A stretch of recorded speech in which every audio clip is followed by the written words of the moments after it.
I call this meeting of the Northeast Independent School District to order. Let the record show that a quorum of board members is present, that this meeting has been duly called, and that notice of this meeting has been posted in accordance with the Texas Open Meetings Act, Texas Government Code Chapter 551. This board will now adjourn into executive session pursuant to the following sections of the Texas Open Meetings Act: Texas Government Code Section 551.071, private consultation with the board's attorney; 551.072, discussing purchase, exchange, lease, or value of real property; 551.074, to discuss personnel or to hear complaints against personnel; 551.076, discussion regarding security audits or security devices, and the time is 5:31 p.m.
Thank you all for your patience. On behalf of the trustees, the board will now convene an open session and the time is 6:44 p.m.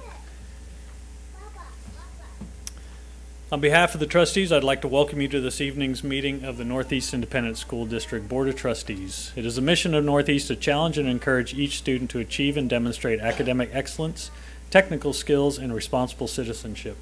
To accomplish this, NEISD utilizes the Balanced District Scorecard to help guide our decision-making process, which fosters balance between our students, our staff, our stakeholders, and responsible stewardship. We appreciate your attendance and expect that everyone will conduct themselves in a respectful and professional manner. As always, we welcome your comments during the Matters from the Floor section of the agenda, and if you signed up to address a specific agenda item, you'll be called at that time. Finally, we'd like to thank you for choosing NEISD and for helping maintain its excellence as a destination school district. Item 5, Invocation and Pledge. A, Harris Middle School presenter, Ms. Yolanda Whitaker. Well, good evening, Mr. President, esteemed members of the board, Mr. Jarrett, NEISD executive staff, and honored guests. Thank you for the opportunity to speak with you this evening. I am Yolanda Whitaker, the proud principal of Harris Middle School, and it is an honor to address the group of leaders who are deeply committed to the success of our students, schools, and community. I'd like to take a moment to recognize our incredible school board. On behalf of Harris Middle School, thank you for all you do to support our students, staff, and families. We would also like to extend a heartfelt thank you for your support during our Purple Up for Military Children. Your commitment to recognizing and honoring the sacrifices of our military families is appreciated. Next, I'd like to introduce 2 military-affiliated students who will be leading us in the invocation and pledges tonight.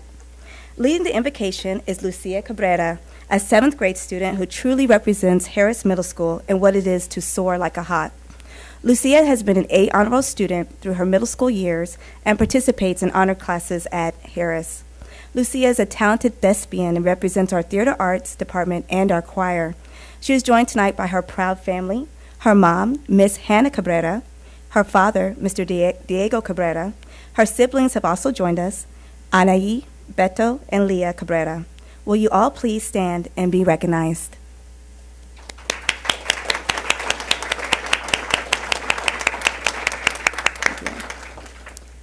Leading the pledges is Mason Griffith, an 8th grade student who exemplifies excellence in all he does. Mason is one of our top-performing history students, our 3rd place winner at our science fair, A and B honor roll student, and is a member of the Harris Band. He is an accomplished musician and plays the bassoon.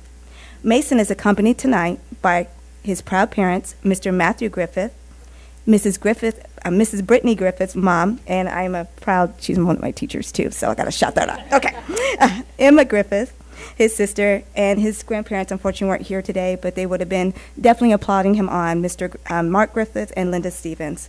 Will you please stand to be recognized?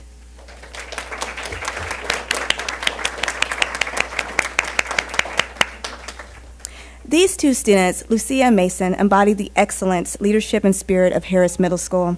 We are so proud of them and honored to have them represent our campus tonight. At Harris, we believe in fostering a culture of excellence where every student can thrive academically, socially, and emotionally. We live by the principles of SOAR: show up, own it, accomplish it, and resolve it. And Lucia and Mason are shining examples of what it means to soar.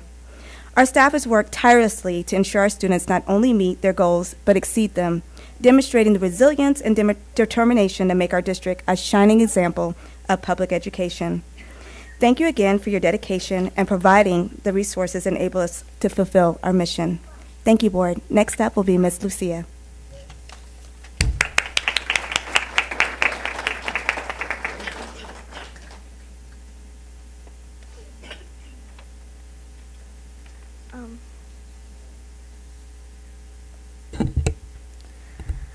Good evening, everyone. I am so grateful for the opportunity to address you tonight.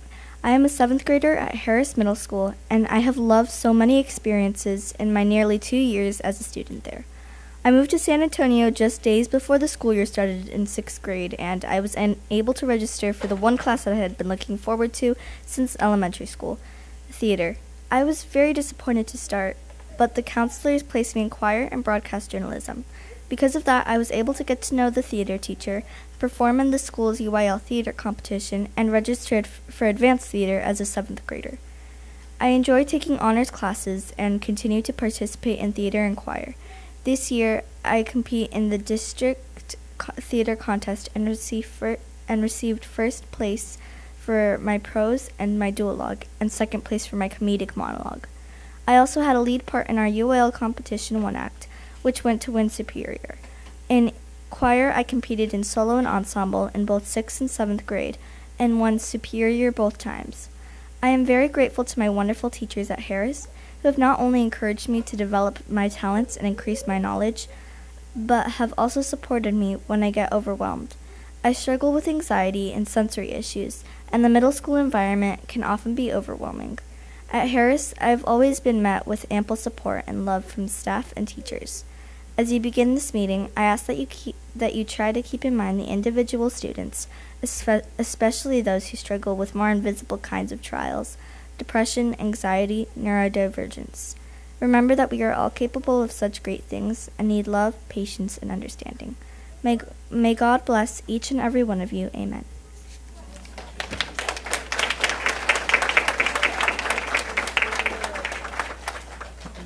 And next up will be Mason to give the pledge.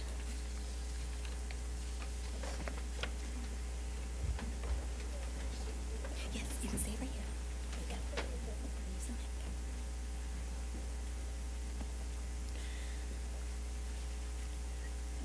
I pledge allegiance to the flag of the United States of America and to the republic for which it stands, one nation, under God, indivisible, with liberty and justice for all. On the Texas flag, I pledge allegiance to thee, Texas, one state under God, one and indivisible. Nice. Thank you, Mrs. Whitaker. Appreciate you and the Harris community being here. Lucia and Mason, if you all want to come forward, take a picture with Mr. Jarrett and Mrs. Landry, the school board representative, and get your certificate.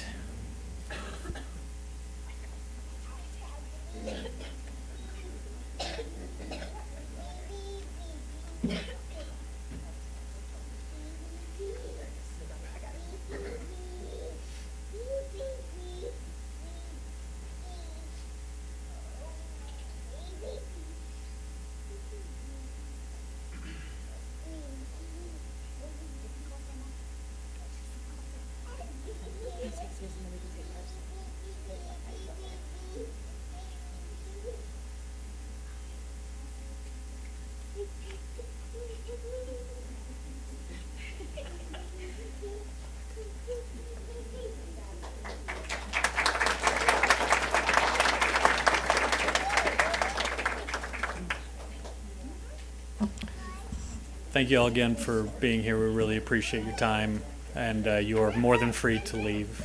If you'd like to stay, we have some great things we're going to talk about. But we understand. Bye.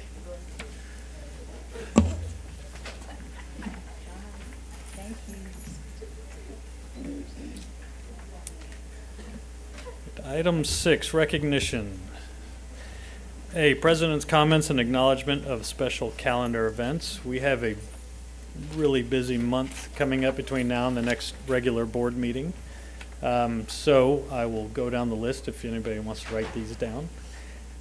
We have 2 things happening the week of April 20th through the 24th, which is starting next week.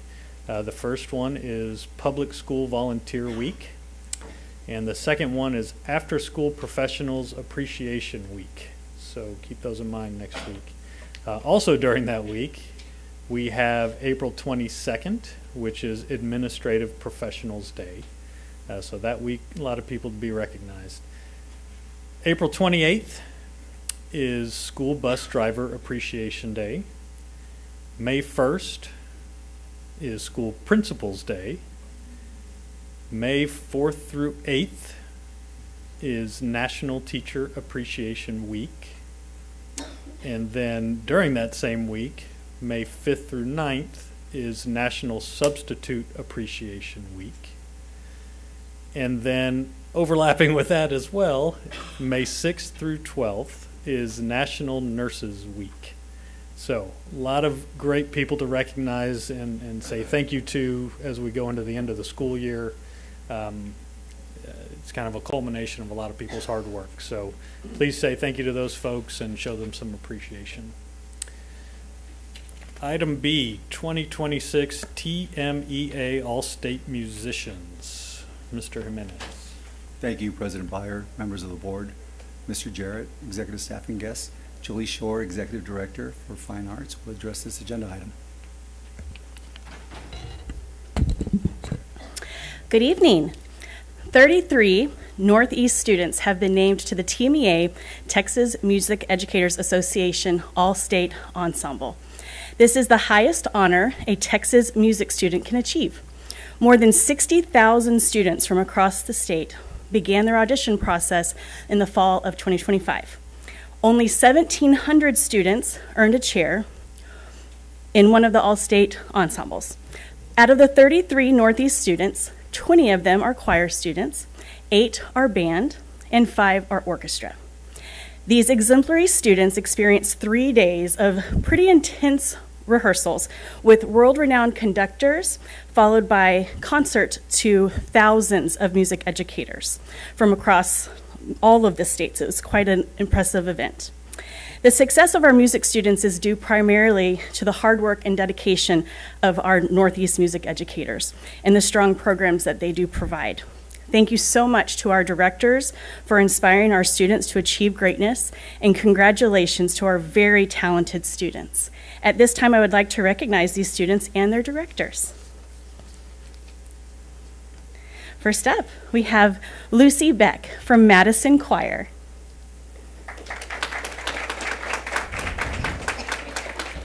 Karsten Cheatham from Johnson Band.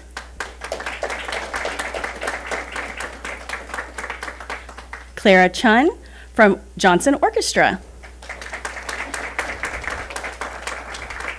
Samantha Finnerty from Johnson Band. Olivia Henry from Johnson Choir. Jonas Hodges from Johnson Choir. Ian Knutson from Churchill Orchestra. Michelle Liu from Reagan Orchestra. Sabrina Packard from Johnson Choir. Lauren Simonson from Reagan Band. And Massimo Ibarra from Reagan Band. Also here to be recognized, we have our Director of Music Programs, Mr. Philip Flynn.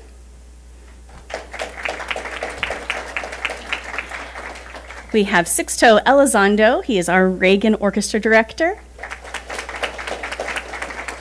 We have Jason Thibodeau. He's our Churchill Orchestra Director. We have Sydney Schuyler Rivera. She is from Johnson Band. And we have Christy Brown, the choir director at Johnson.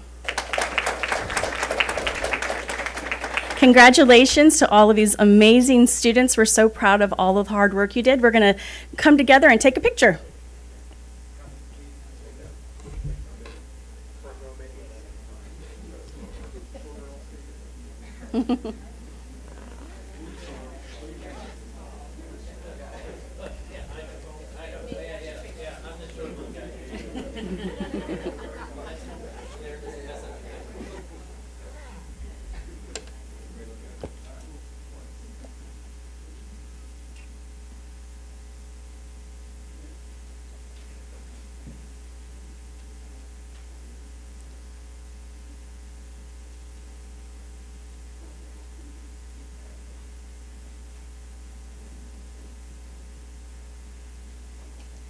Thank you so much for coming.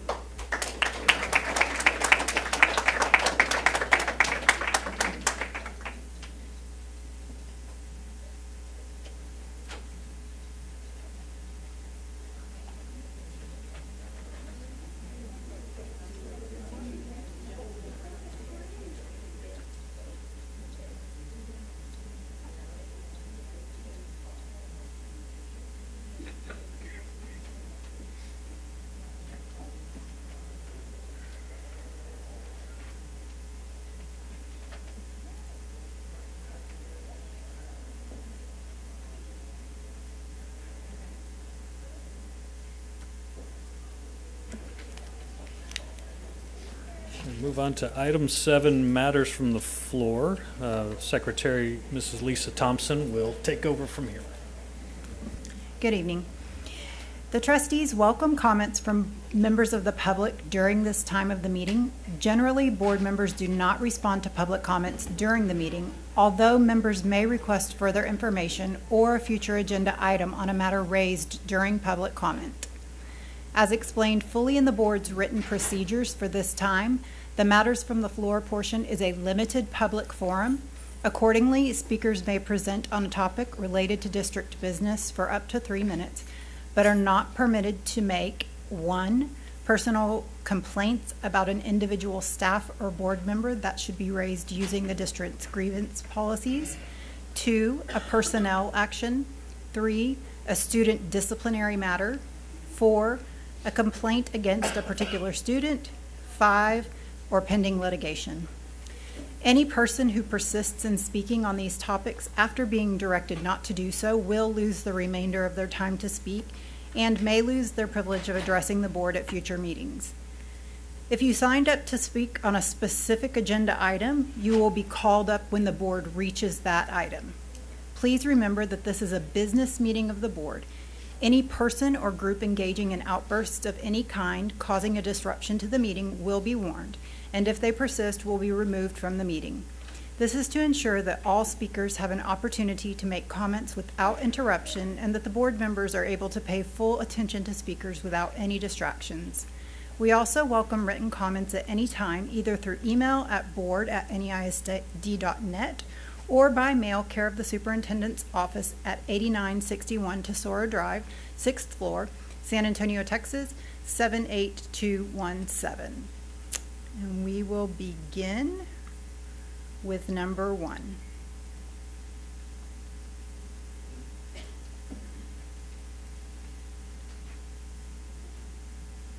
I will be your timekeeper as well.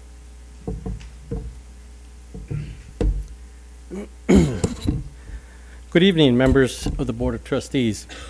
My name is Victor Espinar. I am a grandparent and resident of Northeast Independent School District. I'm here to address the district's current disciplinary approach, where in the case of physical fighting, both students are often treated as equally responsible and receive the same consequences. I understand and support the need for safety in schools and consistent discipline.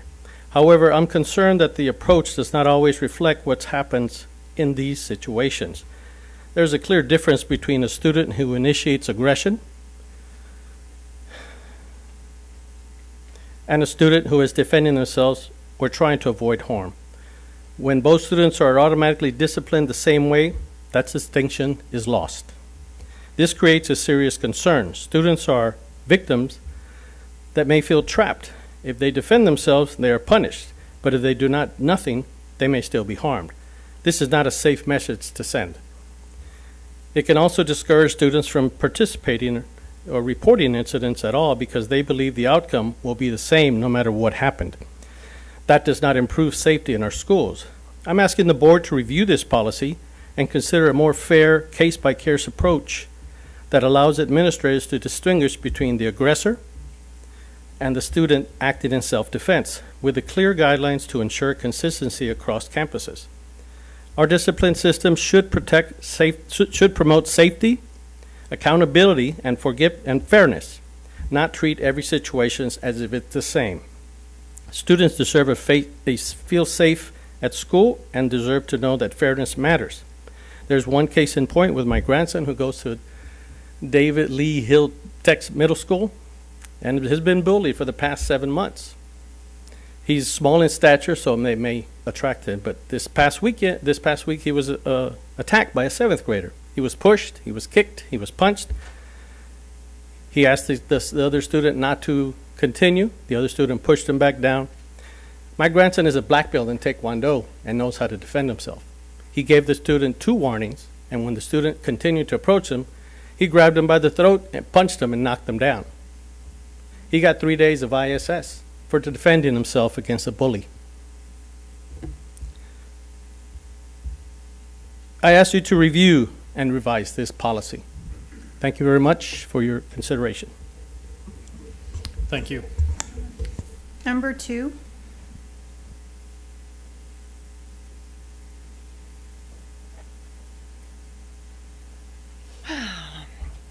Good evening, President Byer, Dr. Jared, trustee members, executive staff, and guests. My name is Adonis Sherman, and I am a proud member of the Northeast Education Association.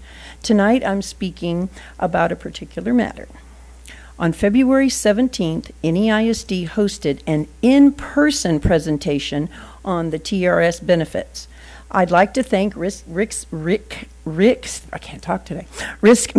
thank you, and the board. The presenter was knowledgeable and did a fantastic job.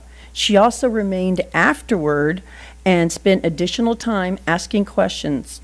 It was well attended by NEISD employees, but there was that first come, first serve on finding a seat, and it was overcrowded. Okay, they were planning on 80 and they had way more than 80, just to let you know. It was very well attended.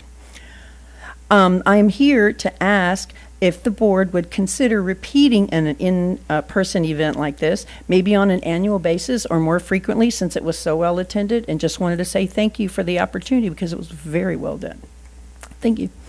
Thank you very much. Number 4.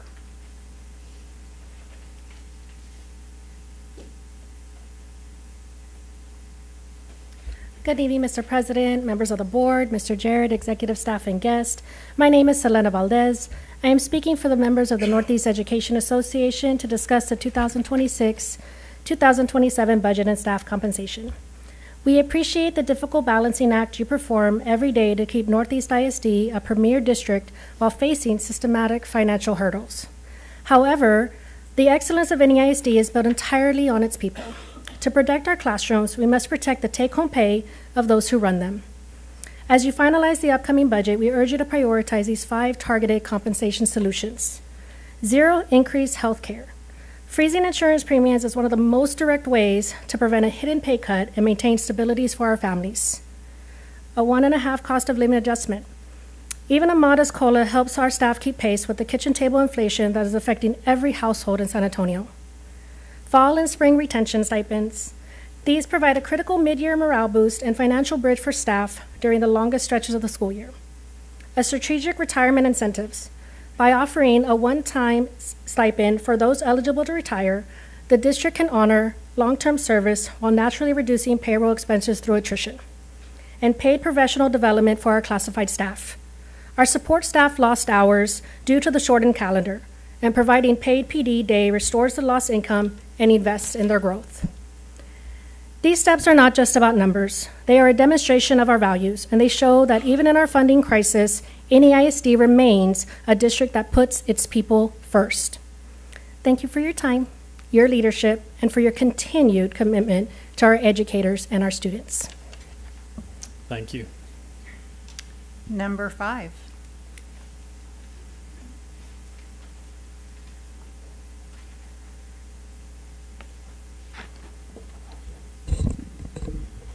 Good evening, President Byer, members of the board, Dr. Jarrett. I'm Tom Cummins representing Northeast AFT. There are 2 topics we would like to speak on tonight. First, we urge the board to resolve the issue of student cell phones as quickly as possible. We spoke on this issue in February and our position hasn't changed. Right now, as reported to us, many secondary teachers in certain situations say that they are negatively affected by the current policy. When teachers are expected to enforce the rules, but there are no consequences for those that violate them, or consistent support for the teacher, the policy breaks down and the learning environment suffers. This is occurring at several secondary campuses. The district must develop a policy that works for everyone: students, teachers, support personnel, and parents. As we stated in February, the conflict with the Texas Education Agency is both distracting and distressing to many of our members. We believe there are reasonable alternatives that can meet the needs of all sides, and we strongly urge you to pursue solutions. But most importantly, teacher organizations must be a part of that process. They're the ones in the classroom every day, and they are best equipped to identify what is working and what is not. We respectfully ask that you act with urgency on the cell phone issue. Working with teachers on the cell phone policy will allow all involved to have a better understanding of the policies as we begin the new school year in August. Second, we appreciate the steps the administration is taking in reviewing paperwork imposed upon teachers. At the spring listening session, Northeast AFT President Patsy Esterline and 2 more AFT members submitted examples of paperwork considered outside the policy or redundant. Those examples are under current review by the administration, and we appreciate that. We're looking forward to real progress on reducing paperwork outside the policy and redundant paperwork. This will put more of the teacher's time back into instruction. Thank you for your consideration on these. Thank you. Number 6.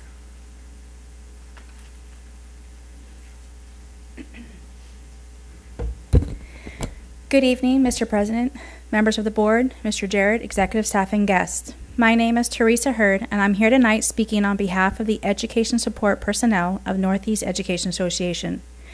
First, we want to express our sincere appreciation to the district for taking the first steps in creating Administrative Regulation DCD, outlining formal procedures that address employee performance and conduct for our education support staff is a strong move towards transparency. However, to ensure this regulation is as effective and equitable as possible, we are asking the district to go one step further. We formally request that NEISD's progressive discipline system be explicitly included within written text of Regulation DCD. For our essential education support personnel, clarity is not just preferred, it's a matter of professional fairness. We believe the written process for progressive intervention should be in accordance with the following provisions: counseling, private, non-disciplinary meetings to address problems early and offer support. Level 1, verbal warning, a formal discussion of performance and expectations. Level 2, written warning, a documented summary of issues with a clear path for improvement. Level 3, suspension without pay, a measured response based on the severity of the issue. Level 4, demotion, an involuntary assignment to a lower pay grade until behavior is corrected. And Level 5, termination, the final step in the disciplinary chain. Critically, this regulation must also affirm that at any point in this process, an employee maintains the right to respond in writing, introduce documentation for consideration, and begin the formal grievance process. By putting these steps in writing, NEISD isn't just creating a regulation, you are establishing clear expectations. You are just demonstrating a commitment to a supportive environment that values objectivity, fairness, and consistency for the people who keep our schools running every day. We appreciate your continued advocacy for our essential support staff and look forward to seeing these protections solidified in district policy. Thank you. Thank you. Number 8.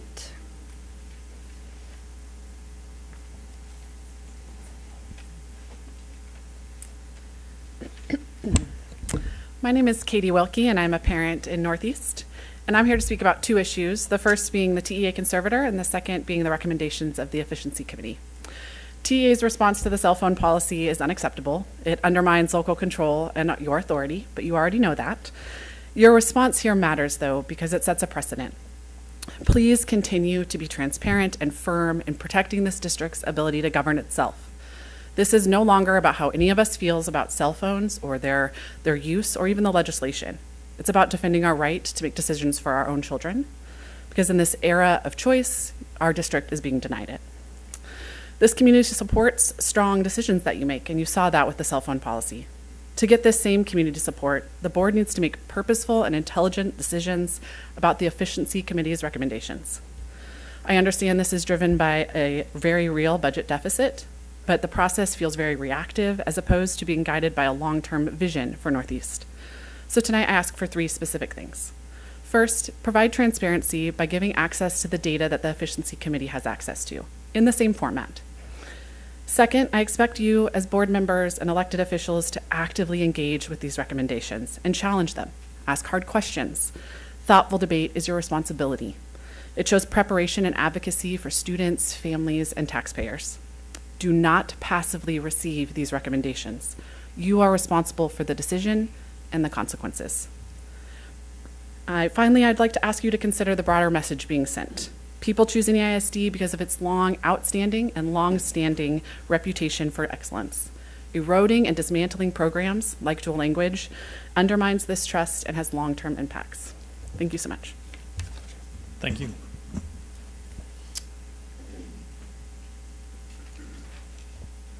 Sorry. Number 9.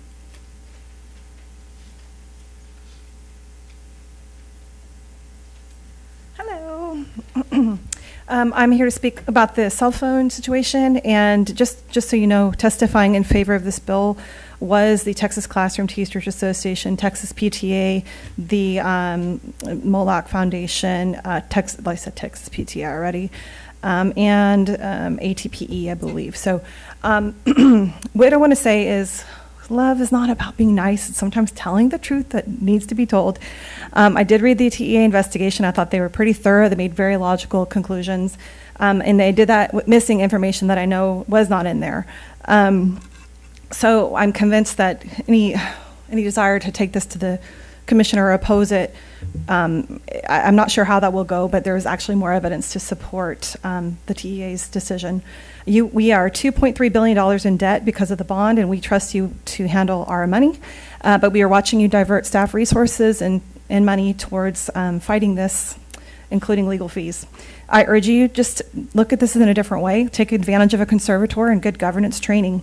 Maybe consider advisors. I don't know if you could have a choice, but who have not been the ones who have been teaching. I think sometimes we do the same thing and expect a different result, and there's a word for that. The board over the last 10 years has gone from quiet and voting almost 800 times in a row, with only one time there was a split vote, to being, a little more free-thinking, but then a little bit toxic, with a little bit of an anti-parent and sometimes anti-Christian attacks. Your board is a lot less toxic, but it is actually more political, in my opinion. And the reason I say that is because you've spent hours here and money deliberating whether or not you like a law, and that means you've just lost the plot, and I mean it with love. Good governance training and some informed oversight by a conservator could be just what you need to turn things around. We've lost 14,000 students in about 10 years. Your role is clear. It's to fulfill the laws, not to decide if you like them. We have Chapter 11 tells you what your duty is. It's also the duty of a superintendent.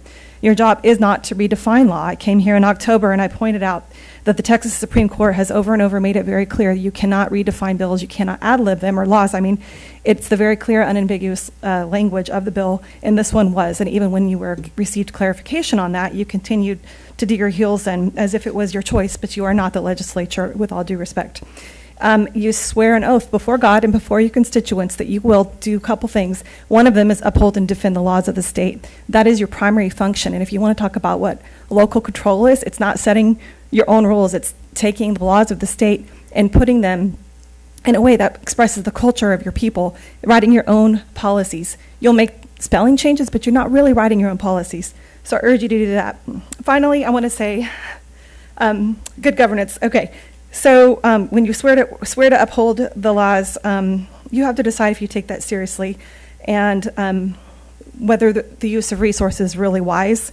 Do you want to have a fresh start? That's time.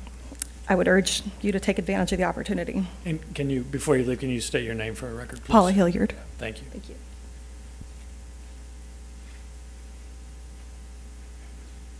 All right, I think that's all we have for now. We'll have some others during specific items.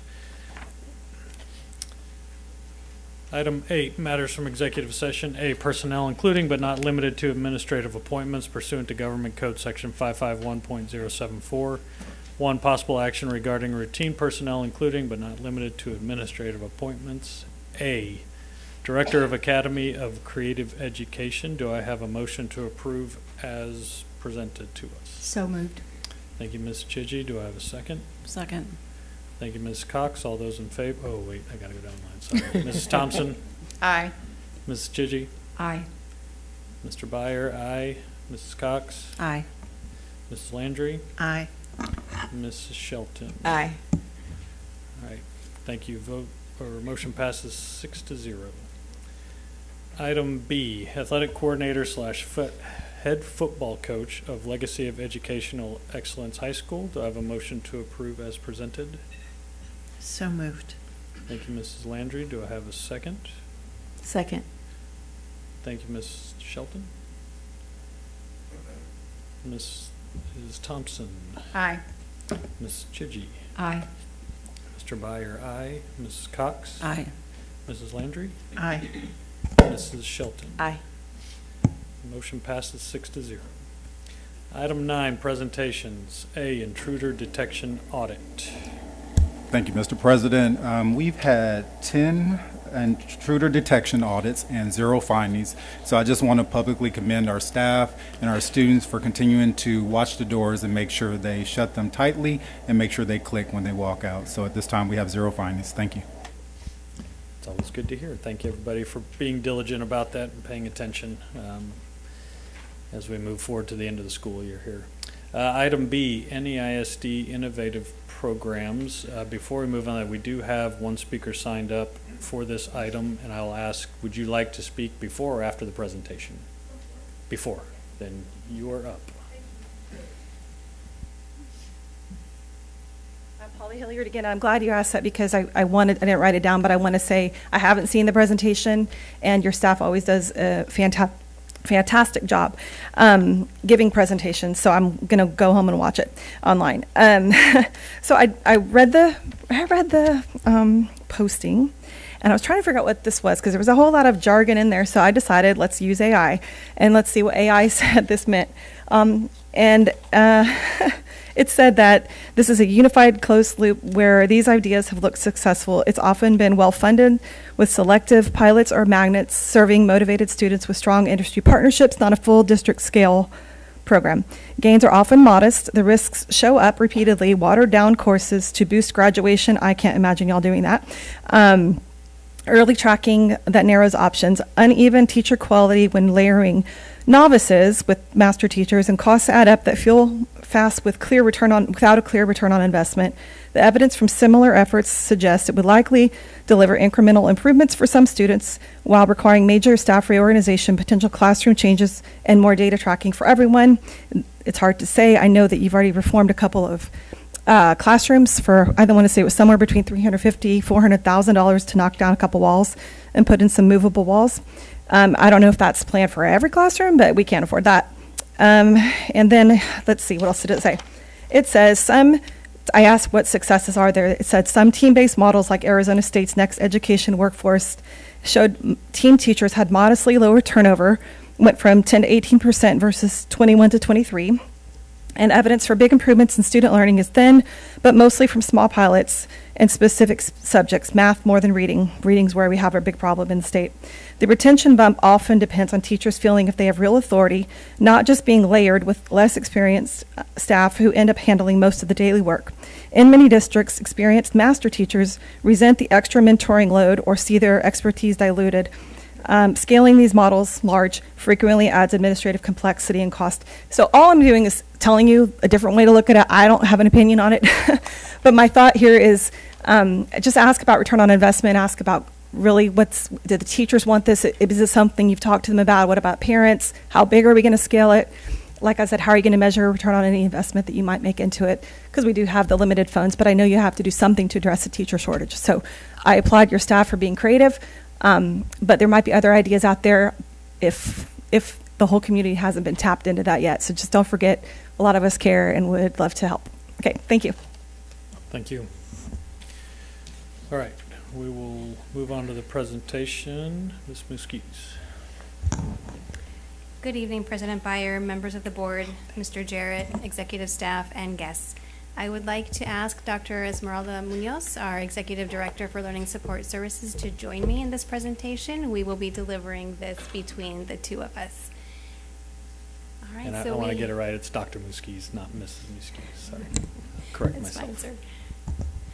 All right, so we have been looking forward to bringing updates on 3 initiatives that we have started and some that we are planning to start. And so with this, the first one is going to be our Moonshot pilot. The second is going to be our Agri-Science 6th through 12th grade P-TECH and the academic pathways. And then the third is the virtual summer school blueprint that we'll be sharing to offer additional opportunities for students during summer school. So we'll go ahead and get started with our Moonshot pilot that we currently have at 2 campuses, at Cerna Elementary School and Royal Ridge Elementary School, both in 3rd grade. And so what you see here on the left is what a traditional classroom would look like. 1 teacher to 22 students. The Moonshot pilot brings together 3 educators, being 1 master teacher, an apprentice teacher who is in collaboration with Texas A&M San Antonio, a senior level student teacher who has passed several of their certification exams already. And then third is the associate teacher, which is a paraprofessional. And so between the 3 educators in the classroom size could go up to potentially 40 students. And so what you see here is a reduction actually in the student to teacher ratio when you're able to break into flexible groupings. Additionally, the Moonshot classrooms have flexible spaces built in within the classroom environment itself so that different groupings can be created throughout the instructional day based on student needs. And so while we are building a pipeline of highly trained educators, we are also ensuring that students are getting individualized attention based on ongoing data collection. And yes, Ms. Shelton. Let's go ahead and get through the presentation, and then we'll start asking questions. Okay, so what we've provided here is 3rd grade NWA MAP growth and achievement data from 24-25 in comparison to this year, 25-26, for the fall and the winter benchmarks. And so we can see here Royal Ridge is the first campus on the top, and highlighted in green is the growth that we see for the 25-26 school year. So you can see there's been substantial growth for both Royal Ridge and Cerna. And then you can see as we compare fall achievement and winter achievement, we continue to see growth across. And so with these preliminary data pieces, as well as surveys that we have produced to students as well as families, Dr. Munoz, if you could go to the next slide as well. We have some anecdotal quotes from our families and from students, as well as how they've been experiencing Moonshot within the classroom in both campuses. So I'll pause for a moment so you can read those.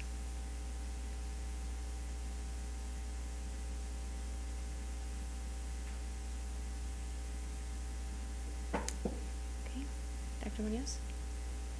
Thank you. And so based on what we've seen and the data that we've gathered this year, we are expanding next year at Cerna and Royal Ridge to 4th grade. And so plans are for Royal Ridge to bring their 2 Moonshot classrooms from 3rd grade into 4th grade, so they'd each have 2. And for Cerna, 4th grade would have 1 Moonshot classroom, while 3rd grade will continue with 1 Moonshot and 1 traditional classroom as well. And that is based on the enrollment trends for the campus this year. So one of the classrooms that is traditional has about 14 students, and the other classroom has about 38 currently. And so I think at this point we can pause for questions. This concludes the part of the Moonshot pilot before we go into the Agri-Science P-TECH and the virtual summer school. Ms. Shelton, you have a question, then we'll go to Ms. Landry. Yes, it's very exciting. Side note question, kind of, sort of. Roosevelt has a classroom. It's kind of dark. It's similar to this. It's not Moonshot, though, where they're doing some. Do you know what I'm talking about? I do know what you're talking about, yes. And I think the term Moonshot has been coined for some innovative strategies that have been taking place across the district. It is not the same as this model. Okay. I was very excited when I saw Moonshot. Is this, because I saw the results, which are great, are they isolated to a particular subject? So are they just teaching reading in a class? Or are the teachers having to cover all the subjects? They are covering all the subjects. They are self-contained classrooms. These are self-contained. And so this would be an elementary-only model? Currently, yes, we have Cerna and Royal Ridge only 3rd and 4th grade. I'm sorry, let me ask it a different way. Do we see as we scale that this would go beyond elementary? Like, could this scale to middle school and then to high school? Or do we think this is the way we would educate potentially our elementary school children? That is a great question. I don't think So we're at the I'll- point. yeah. So just like anything new, we really have to be cautious, go slow to go fast, and take all information consideration. And so I don't want to jump out and say we need to expand to another level. The goal here is really trying to make sure what we're doing is working. So we have been carefully monitoring because we don't want any kids to go in the opposite direction. Mhm. So to expand would be premature is Okay. what I'm getting at. Okay. My next question is there an issue with us having more than the cap in a classroom? Because I heard 14 students in one and then 38, and I think that's over the cap of how many kids we can have in a class? Or do we negate that because we have 3 teachers in a classroom? So we do have a waiver for the classroom. However, the ratio in the classroom does lower. And I failed to mention that this pilot is also in collaboration with TEA. Oh, excellent. And then my last question, and it's probably premature because we're going slow to go fast. Do we have the space for it? So, the space was my last question. Do we have the space to expand? Because I look at our classrooms Yeah. and to have 38 kids, 3 teachers, Yeah. desk and little. So it turns into 2 classrooms become 1, and then essentially we don't pay for, I think it was 5 teaching positions because of this model, because the efficiency of how we use staff towards student ratio changes a lot. So it creates flexibility so we don't have a bunch of classrooms understaffed or overstaffed. So it's 2 classrooms as 1 to create more space so it's not a bunch of kids piled on each other. Excellent. And because we have an apprentice teacher, i.e. student teacher, how are we supporting our master teacher who is now taking on the extra work of 38 children that they are, I'm sure, ultimately responsible for, and this young educator who's learning and discovering in this classroom? How are we supporting and making sure they get what they need to continue to be successful? So we did provide specialized training during the summer because it is different for an adult to coach other adults within the classroom. So we ensured that they had professional development tailored to that aspect. And then throughout the year, we've had several sessions where we've brought the teachers, the master teachers together, some cases with just the master teachers and others with their apprentice or their associate teachers to guide them through. We have learned a lot this year, and so we've learned that there potentially needs to be some additional time built in so that they have some of that planning time, which we have increased throughout.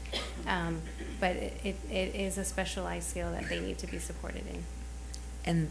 And then I guess where I was going, the next question, I appreciate the support for them and giving them the time. I've heard that a lot, that they need. They're planning. My daughter is subbing. I don't know if you guys know that. And her biggest complaint is that as a sub, during her planning period, she's asked to go cover other things. And then she talks to other teachers, and their biggest complaint is that they don't get to plan. So I appreciate that you're giving them the planning period, especially with that many children. My next question is, how are we compensating them? Or are we compensating them differently? We do. We actually pay the master teacher a larger sum because of the offset of the costs we're not incurring for the number of teachers. So they actually earn a different salary because they're taking on additional roles and responsibilities in this. And I will just, an anecdote note is the 3 apprentice teachers all are graduating in May, and they have all agreed that they don't want to work anywhere else but Northeast. And so we've already acquired 3 promising teachers. But I think I also want to mention when I spoke with them in October and I asked them, are you ready for your own classroom? And they said, absolutely not. And remember, this is a student who's 1 step away from their own classroom. And so the lesson learned is sometimes we're thrusting young people into these classrooms by themselves and perhaps they're not quite ready. I asked them that same question just recently, and it's a totally different look in their eyes. And so I think, we have data on the student performance, but the other piece of the puzzle is I feel like we're equipping these young people with the skills to be more successful in the classroom, and that their salary this year counts towards their TRS, which pushed them 1 year closer to their retirement. Mrs. Landry, did you have some questions? And then we'll go to Ms. Chichi. Okay, I do, thank you. Can we go back to the growth slide, please? Okay, so on the growth that we're showing, so for Royal Ridge, we had 2 classes in the pilot. Is this growth looking at all of the school or just those classes? It's a comparison from 3rd grade last year to just, Moonshot is only 3rd grade at Royal Ridge. So at Royal Ridge, both of those classrooms are Moonshot classrooms, but it's the comparison from 3rd grade last year as a total and 3rd grade this year as a total. Okay, so it doesn't take into account the entire school, it's just those 3rd grade Correct. classes. Okay. Correct. And so our person who spoke earlier, she said that it cost us $300,000 to $400,000 to tear down walls. Is that? I was going to put Mrs. Caldwell on the spot with that question too and ask it. I know at Cerna we had a cost for putting in the movable walls, whatever that was, and I remember it was like a $10,000, maybe, or more than that. I'm not prepared to provide you a number tonight, but the investment included things like removing walls, because as Mr. Jarrett said, you're taking 2 classrooms and making them one, so you've got to take down a wall to do that. At Cerna, as an example, we also had to remove some classroom sinks. So there was some plumbing there. We also had to add some electrical, so there was electrical engineering there. At Royal Ridge, we had to change the configuration of the fire suppression system, because these rooms are on the 2nd floor and we were creating smaller learning spaces, so that changed the flow of water if you were to have a learning space closed into the big classroom. So that changes that flow of the fire suppression, so we had to change the configuration there as well. So there were multiple costs related to construction in above just removing a wall. And I want to go on record for this. We know our district is in a financial crisis. So when we made this decision, the first thing we did is, so I asked Susie, well, how many teachers will we be reducing at this campus? So I think it was 4 between the 2 schools, 4 teachers. So their average salary per year is off the books. So a one-time cost to retrofit the room, but next year we don't have that cost because we're no longer paying for those teaching positions. So we looked at it from that lens more so than, we looked at it short-term versus long-term, so. And so how long would it take for us to recover those costs if we are successful with 1 the year. program? Just 1 year? Yep. Okay. Yeah. So this year we will recover the cost for 3rd grade, but if we're expanding to 4th grade, we'll incur costs if we have to retrofit the rooms like that. And then the next year we basically get those dollars back. So again, we're having to create one-time costs for long-term gains. And so what happens if next year we decide something went terribly wrong and it's not a good model? Well, then do we have to rehire teachers, fix walls, create bathrooms again? Perhaps. I think what we've seen from it, I don't think we're going to be going down that road, but a lot of our buildings are already underutilized. And so I don't see us having to redo the classrooms back like they were, because we have classrooms that aren't being used right now. But that's why we're not looking at this from a model that goes everywhere either. I think what we're talking about is creating a system that creates a pipeline of quality teachers, but that doesn't mean it fits everywhere. I think these schools become more that model within the school district, but it's not something that we would expand across the district. Okay, thank you. And so one last question I have. I'm really not grasping the concept of what exactly it is we're doing, other than combining 3 classrooms into 2 or 3 teachers with more kids. So from what I remember from 3rd grade, which wasn't yesterday,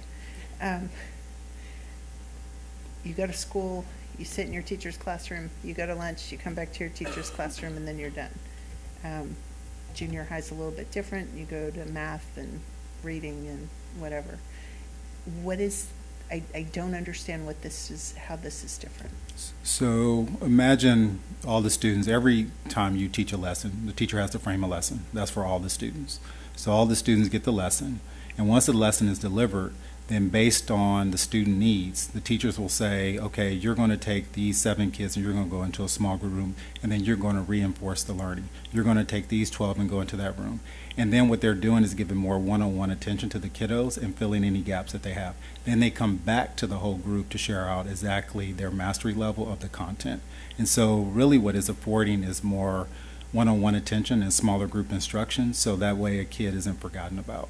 A lot of times when you have one teacher in a room and you got 22 kids, 26 kids, there are kiddos that are off task and the teacher can't be at 50 places at one time. Well, now you have essentially 6 eyes, 6 feet, and 3 people all focused on the kids in that room, and they know every single one of those kids. So it's really about giving more customized and more one-on-one instruction in the process. Okay, that helps. Thank you.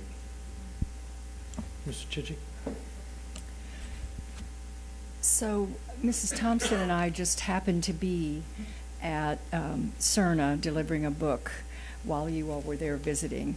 And I think we agree on this, was highly impressed. It was a well-oiled machine. The thing that, besides the children being on task, knowing what they were doing, the small group area that was off to the side so they're not being distracted by what else was going on in the room. But the thing that I took some time with was the student teacher. Having worked with student teachers, supervised them, I was always afraid at the end of the semester that they weren't ready. It was hard to tell. I mean, the teacher was a master teacher, it was clear, but I felt like the student teacher was, having been in that time for a longer time, for the hands-on, the real life, she's responsible. She was just like the teacher as well, and it was very impressive. I'm a fan. So I want to say that before I just ask. When we go, I think I understand we're going from 3rd to 4th grade, and we're keeping in 3rd and going to 4th. Will it be the same kids? Are we looping them? Because we know that data, that research is very good. I did it many times, and those kids really benefit. Or, I mean, what's the plan for who's going in the 4th grade class? How do you select those kids? So yes, they will be looping at CERNA. Even though there's one traditional and one moonshot classroom, they will all be within a moonshot classroom next year, just given the enrollment. Yes, and Royal Ridge, same, looping up those 2 classrooms. One of the concerns of one of the speakers that I just wanted to kind of address was she asked about, were teachers happy with this? And I think as a practice, right, I mean, the teachers obligingly go into these roles. They're not told, you're doing this. I mean, it's something they choose to participate in happily, right? Okay. Yeah, they not only were they selected, like they're asked, do you want to do this, first of all? The second piece that we did is they co-produced it from the ground up. So we had them with us the whole journey. So it wasn't us dictating, this is what you're going to do and this is what it's going to look like. They went to the trainings, met with the TEA folks. They actually presented to TEA. So this is not something that we went on this journey by ourselves. We went back, asked for feedback from them. Because we do believe that teachers need to have a voice. They need to co-produce things instead of us saying, you're going to do this and you're going to like it. And so during this journey, we learned missteps that we made, or perhaps they didn't even know was going to be missteps. And so constantly collecting that feedback loop has allowed us to reevaluate and then continue to make it better and refine. And that's one of the things I want to commend Dr. Muskis and these folks is nobody is overconfident to say we got it right just because we did it. People are humble enough to say, maybe we missed something, let's reconsider it. And so that's just a constant practice that we embrace around here. I'm going to ask one question real quick. Ms. Cox, did you have one? Okay. since this isn't even finished with its first full year, what does success look like for us that we would continue this model and invest in the money and invest in adding more classes and grade levels? What time frame tells us yes, this worked, or no, it didn't? So that's a question that we ask ourselves since we began this process. What are the metrics that we're looking for as we not only finish out year one, but also within 2 or 3 years? And so we went through a theory of action, and so we have some very specific metrics that we're looking for, but essentially we're looking at performance as well as teacher retention. Our apprentice teachers and our associate teachers, are they growing the way that we would expect them to be growing? And so just those are a few of those metrics of success, but ultimately student learning and ensuring that students have what they need as we design this model to be able to meet students' needs, and being in front of a master teacher, 40 students rather than potentially 22 in front of one. So we expanded that reach as well. So, and TEA doesn't have a specific guideline on when they would evaluate that time? I mean, considering it's one of their, I guess, programs. I don't know if they know what they want to measure. I think what they're trying to do is create more efficient systems in public schools that gives the promise of a great teacher in front of every kid. We designed it and co-produced it with the mindset that a kid needs to have outcomes, they need to feel safe and supported, and that is one of the reasons why we've surveyed the students, we've surveyed the parents, and we surveyed the teachers. Because what we don't want to do is just have a blind eye by what TEA wants or what we want, but the people we serve should be able to have a voice to make sure we're meeting their needs. And to Dr. Muski's point, academic achievement is priority, but we also know that some kiddos have found their love of learning again. I believe a parent said, and it was in the quote, and that was when we got something right, was, my kid hated going to school. And now it's like he's jumping out of bed, can't wait to get there. And I think part of that is because it creates a culture where everybody is seen, and not because all our teachers don't want to see all their students, but life is life and people get busy, but when you got 3 people in a room, you can get a lot more done. And so, so we're measuring things from a qualitative and a quantitative, but ultimately, we don't want any kid falling behind one grade level and not progressing to the next. Ms. Shelton? You asked one of my questions, but I have 2. So I am assuming, I shouldn't assume, so I'm going to ask, the reason that we're looping the students and taking those 3rd graders into 4th grade with Moonshot is so that we can look at this chart again next year to see if that growth is perpetual, it continues, correct? Yes, and we should have summative data as well. Okay. I think that will be really helpful for the people, for everyone, and we can be real clear about what it is and what it isn't. I think the other thing, I know we're not prepared to have it tonight, but we need to know how much it costs to knock down the walls, so we can put it out, whatever it is, 50,000, X thousand, we need to know what it costs to knock down the walls. I assume that if we're going to do that for next year, that would be in whatever our budget discussions are in the coming couple of months as well. Absolutely, we can provide you those full construction costs to include permitting, electrical, plumbing, all the other things too. Thank you. Any other questions or comments on this part, Mrs. Landry? I have one more question. I'm looking at the chart and I see 24-25 with a growth of plus 17 for reading under CERNA. But this program started in 25-26, is that right?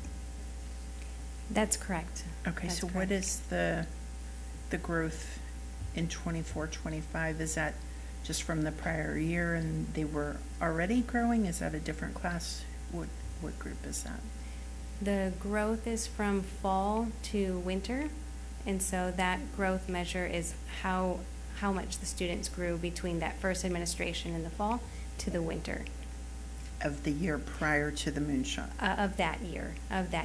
So when they took the exam, when they took the assessment in August or September, how much they grew by the time they took it in the fall, the winter.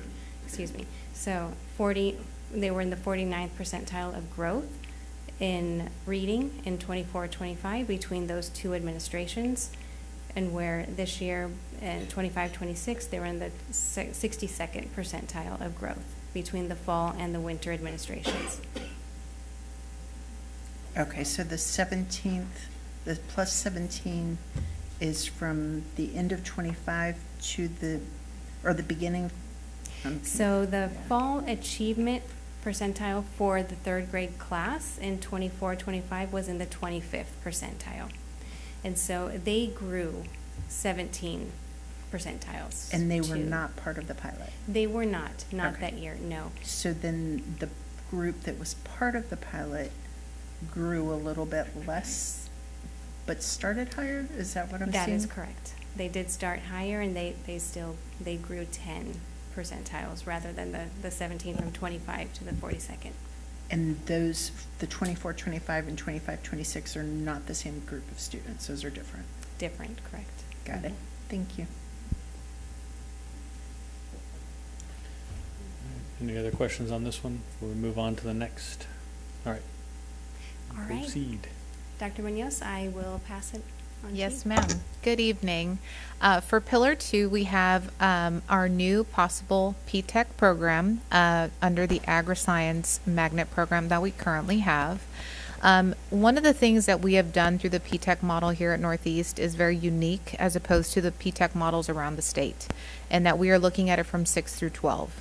It is not something that we look in isolation for just high school. We look at the preparatory materials, the resources, the educational experience at middle school to help provide those opportunities across the entire district, potentially to give this opportunity to any student within our district to go into the AMP program.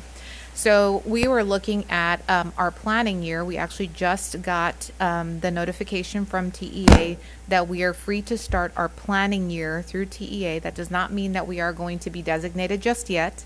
It just means that we're going to start planning to see if our pathways, which they do, currently align with the industry expectations along with post-secondary readiness supports. So if you look there, we're looking at middle school, and there it says, it does say a Title I campus through 6 through 8, but we want to be able to provide it for all middle schools potentially by providing principals courses in the middle school that would lend itself to the AMP program.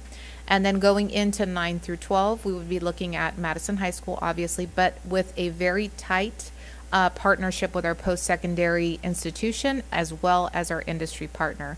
That is a key criteria through the P-TECH program. It's part of the framework, and that's part of how we are actually designated by the state as accomplished for attaining those measures. So right now, the way it sits, these pathways actually currently exist, and they are part of the AMP program. However, there are some tweaks and some items that I think that we need to be able to provide that are going to be core experiences for our students that we have not yet been able to provide. Ultimately, we're looking at expanding the agribusiness component to that global industry and agriculture component. We're looking at robotic harvesters and drone mapping as being a part of that ag technology and mechanical systems. We are looking at animal science and, of course, veterinary medicine, the zoologist, food safety inspector, all of those components, and we do have our IHE partnership there. Those are currently in existence. Those are not going to be new. And then we also have our plant and food science with the integration of potentially the Culinary Institute of America, who's going to help us out with also food and plant science as well. So yes, there may be some additional partnerships with some post-secondary institutions. Right now, the way they sit, they're actually the exact same. It would just be adding that component where we are actually evaluated by TEA and the success of each program through those indicators. And so now looking at Culinary Institute of America, it extends to that plant and food scientist component. And with that being said, I know that we are looking at costs, and we are very cognizant of the fact that there is additional costs to some of these. However, being a part of the P-TECH program actually yields $150 in addition per student who is enrolled in the P-TECH program that would help facilitate some of these purchases for new equipment, potentially being able to extend those opportunities for, let's say, for example, competitions, so on and so forth. That added dollar to our district is going to be able to provide those extended opportunities for us. So we're looking at the school design. They're part of the work. Our strategic partnerships, both with the IHE along with our industry partner, they actually help build our work-based learning opportunities here. And that all aligns to those three components of how we are evaluated, which is access, achievement, and attainment. And so we're looking at level 1, level 2 certifications, dual credit opportunities, weaving those into each pathway, making sure that they're very specific and strategic.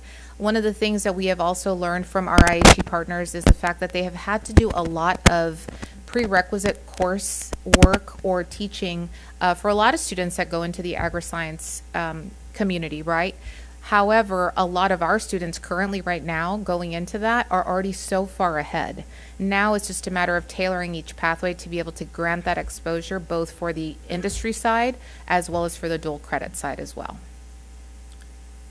So I will pause for any questions on the agri-science P-Tech. Do you know how many students we have currently? So right now, we're looking at having as close to 400 as possible. With each year, each cohort, we want to have between 125 and 150 students. And it is an open lottery. So therefore, any student can apply, can submit their information. We are simply going to mirror our demographics for our district. And that basically has to serve a certain percentage within our P-TECH framework. And that is for all P-TECHs across the district, along with our ECHS. Ms. Cox. I just had one question. So at the middle school level, Yes. where and you're going to pick your curriculum, your schedule, where does this, how do you pick this class? Like, where does it go? Because do you not do fine arts, or do you not do? So yes, and thank you for asking that. There's a wealth of opportunities to be able to get that exposure. I think it's very valuable for the middle school students to be able to gauge where they think they're going to like certain pathways, whether it's fine arts or CTE, advanced academics. We provide that, and it's a great opportunity for them to really find their niche. What we did do this year, and I believe it was prior years, we're looking at career interest surveys, right? So we were looking at that very extensively to see where that interest was. Now with our new program, we are actually able to tailor make a 4-year graduation plan based on their interest. And then we can actually do that advisement at the middle school level and saying, hey, why don't you go ahead and try a Principles of Business course, or try a Principles of CTE in any of these fields, and that would actually lend itself to either one of these pathways. If it's STEM related, if it's architecture, if it's agri-science, you can actually take your pick based on these principles courses they kind of give that introductory feel for the CTE path, and then the student can then choose what P-TECH or ECHS program they would like to go to. Okay, great, thank you. Yes. Ms. Chigi. So the $150, is that state money that we get? Yes, that's additional funding. It's from House Bill 2. That was a recent change. It had actually come in at $50 per student, and then the state went back and revamped that to $150 per student on top of our average daily attendance. Okay, and I don't think I understood, and maybe I missed it, but where does this fit in the middle school schedule? Is this an elective? Is this a... Yes, it's an elective course. We usually introduce those elective course pathways through the 7th grade program, so that career interest survey is done in 7th grade in preparation for 8th grade. We do like to be able to offer opportunities at middle school that are closest also to their feeder pattern, so that way they know exactly where that eventual pathway will go. But again, providing other students from within the district the opportunity to be able to join as well if they want to go ahead and commute. We really don't want our families moving out of the area, so we want to be able to provide them that experience from the get-go, so that way they can say, you know what, now I want to go ahead and matriculate to that P-TECH program that's at my neighboring high school. So they don't have to give up, or maybe they do, fine arts, PE? No. They still would have time in their schedule for those things? Yes, yes. They essentially have 3 electives, and so one of them would be a CTE in or 6th, 7th, and 8th. 6th, 7th, and 8th. Mm-hmm. So they'll have their PE, they'll have their fine arts or something else. So they have enough elective space to at least take one career course, unless they're doing some other intervention or something like that. But they do have space in their schedule for it. Okay. And then I think I understood, but I want to be clear on it. You have not selected the school for this for middle school yet, or have? No, so we're looking at that particular principal's course for the upcoming school year because it's a planning year. We want to be able to provide that at the course card level at the middle school upcoming spring of this coming school year, so that way we can educate the families and saying, and by the way, we have all of these P-TECH programs, and now we're offering this principal's course at this middle school because you can go ahead and actually have access to all of these P-TECH programs. So we're looking at that. We're looking at resources and all the things. We are also looking at federal funds and grants to be able to provide that, so that way we don't tap into our local funds as well. And there are a ton of grants that are coming our way for P-TECHs that we want to definitely leverage and gain access to. Thank you. Yes, ma'am. Mrs. Thompson, did you have a question? Oh, he was fixing your microphone. Anybody over here? Question?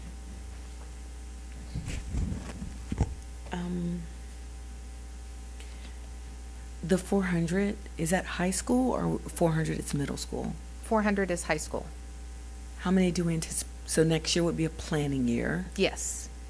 So That's our initial 26, 27. Mhm. So this wouldn't be for the middle schools until 27, 28. Correct. So at this point, we probably don't even know what that would Correct. look like in terms of, okay. Absolutely. Okay.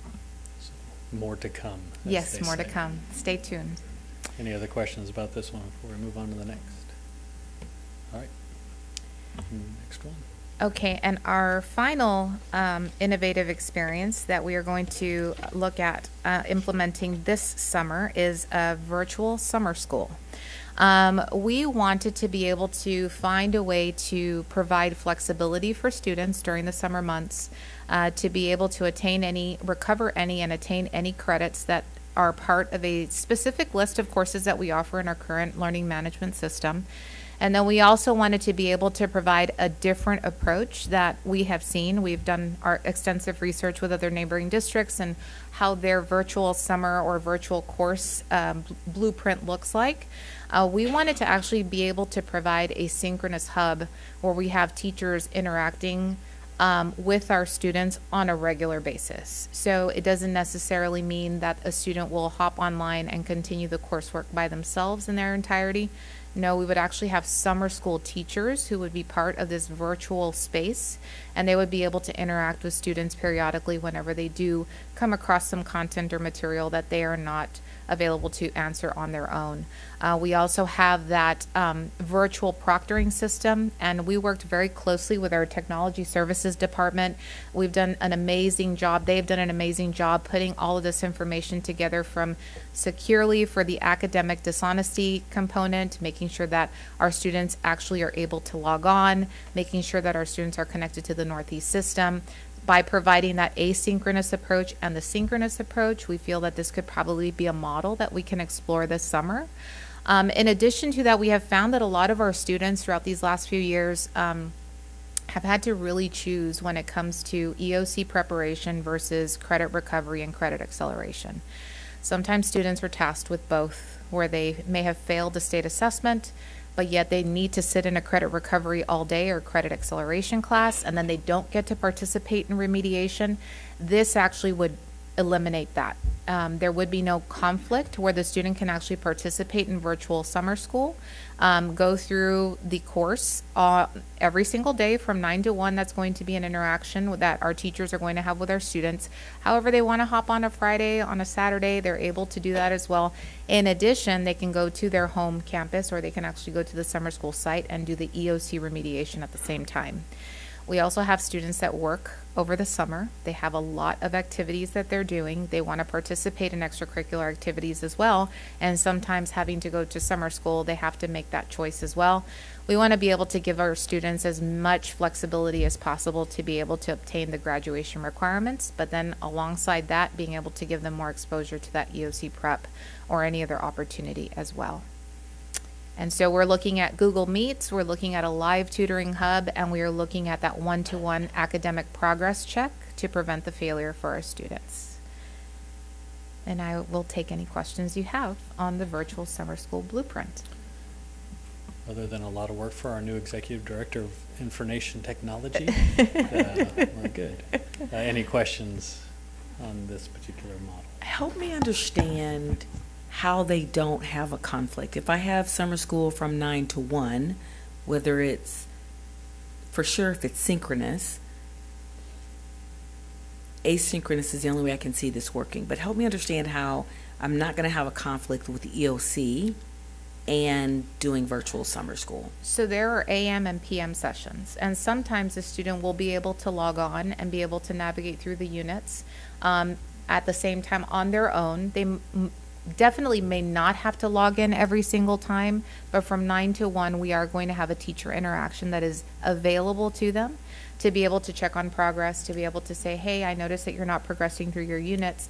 That may happen from 7:30 till 8 o'clock in the morning where the student is logging on, going through that. Or they may go from 9 to 1 and they may be able to interact with the teacher, but in the afternoon is when they have their EOC remediation scheduled at their home campus. So there are time frames that are built in their home campus, and they relay that information to the family so the student can make those adjustments, and then that would be able to participate in both. What I think I heard you, thank you. Yes. What I think I heard you say was, even though there is a human in the loop or human intervention, they're not teaching. They're just, it's office hours, basically. Mainly, yes. And that support that right now, currently as the system exists, it does have embedded supports, but when you really need that differentiation piece, the teacher is available to be able to do that as well. And are these our teachers? Yes, or ma'am. are we outsourced? So are we paying them for summer school? Yes, ma'am. And then how many, I was trying to look up this platform that we're using for, are we using the same platform for both? Yes, ma'am. It's Edgenuity. Is that what we normally use? Yes. So there's no incremental cost for us? No. Is there a cost for the student for the summer blueprint? Well, there is a cost when it comes to summer school. And so there's a summer school It's cost. the same thing. And there's actually a reduced fee for those families that actually qualify for free and reduced lunch. So we are looking at that as well. Okay. And we make up the gap in the review fee by grants? So TEA? there's additional funding sources that we're utilizing. I mean, we have title funds, we have state compensatory education funds that are provided to us as well to support that. Okay. Thank you. Yes, ma'am. And I'll just add, this model may not require as much staff as we've used in the past, so that allows us to have more flexibility in how we use dollars. Any other questions, comments? All right, seeing none, thank you very much for the update. We appreciate the information. If any trustees have any further questions, just reach out to Mr. Jarrett and he will pass them along. Speaking of Mr. Jarrett, item 10, Superintendent Comments. Thank you, Mr. Byer. So a couple of recognitions I want to take a moment and talk about. Our JROTC Raiders team, Madison team, won their third consecutive Army Brigade Championship. They competed against the very best teams across the 7-state region. They won first place in 3 events, second in 1, and third in the final event. So Madison did a really nice job at this event.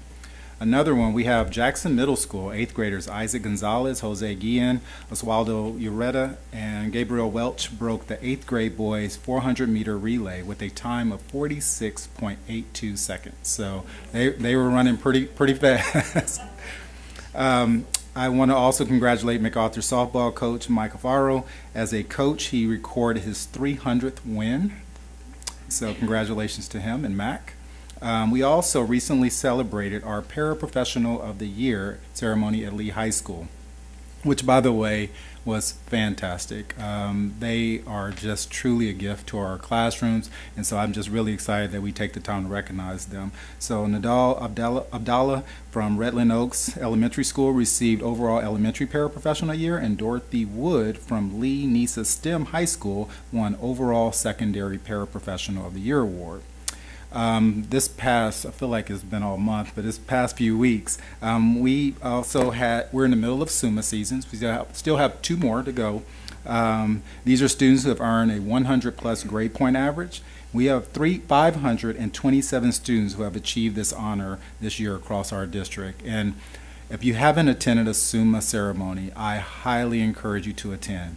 The humility of these young people and then their intellect being so high, all blended in one room, to celebrate a teacher that changed the trajectory of their life, that pushed them to be their very best, but more importantly, to accomplish such a goal and then be humble enough to say thank you to some of the people that helped them get there. And just thank you to those parents that came and supported those kids during the journey, and those teachers that continued to push them. So I did want to publicly recognize the great work those kids did. As you just heard about the Moonshot program. So I figured since we have some questions, we may as well go ahead and see what it looks like. So CERN and Royal Ridge are going to be one of the video moments that we're going to show them in action for you. So I want you to take a look into this classroom and hear how the students and teachers feel about the program in this month's NEISD Way video moment.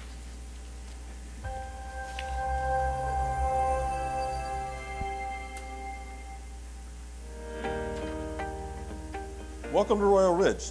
Let's check out our Moonshot classrooms. And if I call your name, you're going to head to the STAR room. This is our Moonshot program. It's a pilot program. Although you see a lot of students in here, there are 2 other teachers in here as well, 2 aspiring teachers. Everybody say omnivore. For the students, it's great for us to collaborate because we're able to really determine who needs support here, who needs support there. We have the 40, we have the large amount, but it's going to work because we get to break them up based on what their needs are. All rooms teach us in a different kind of way because not everybody thinks the same. And that's okay.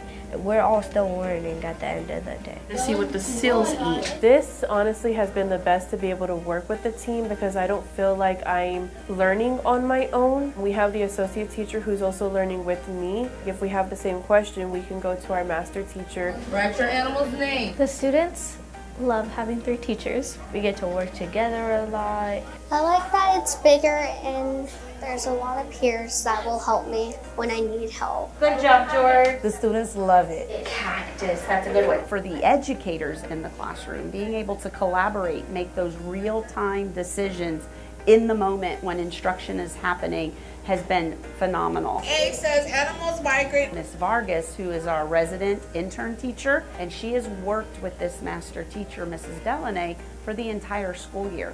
She was surprised with the pre-employment contract. Human Resources came in and presented that to her.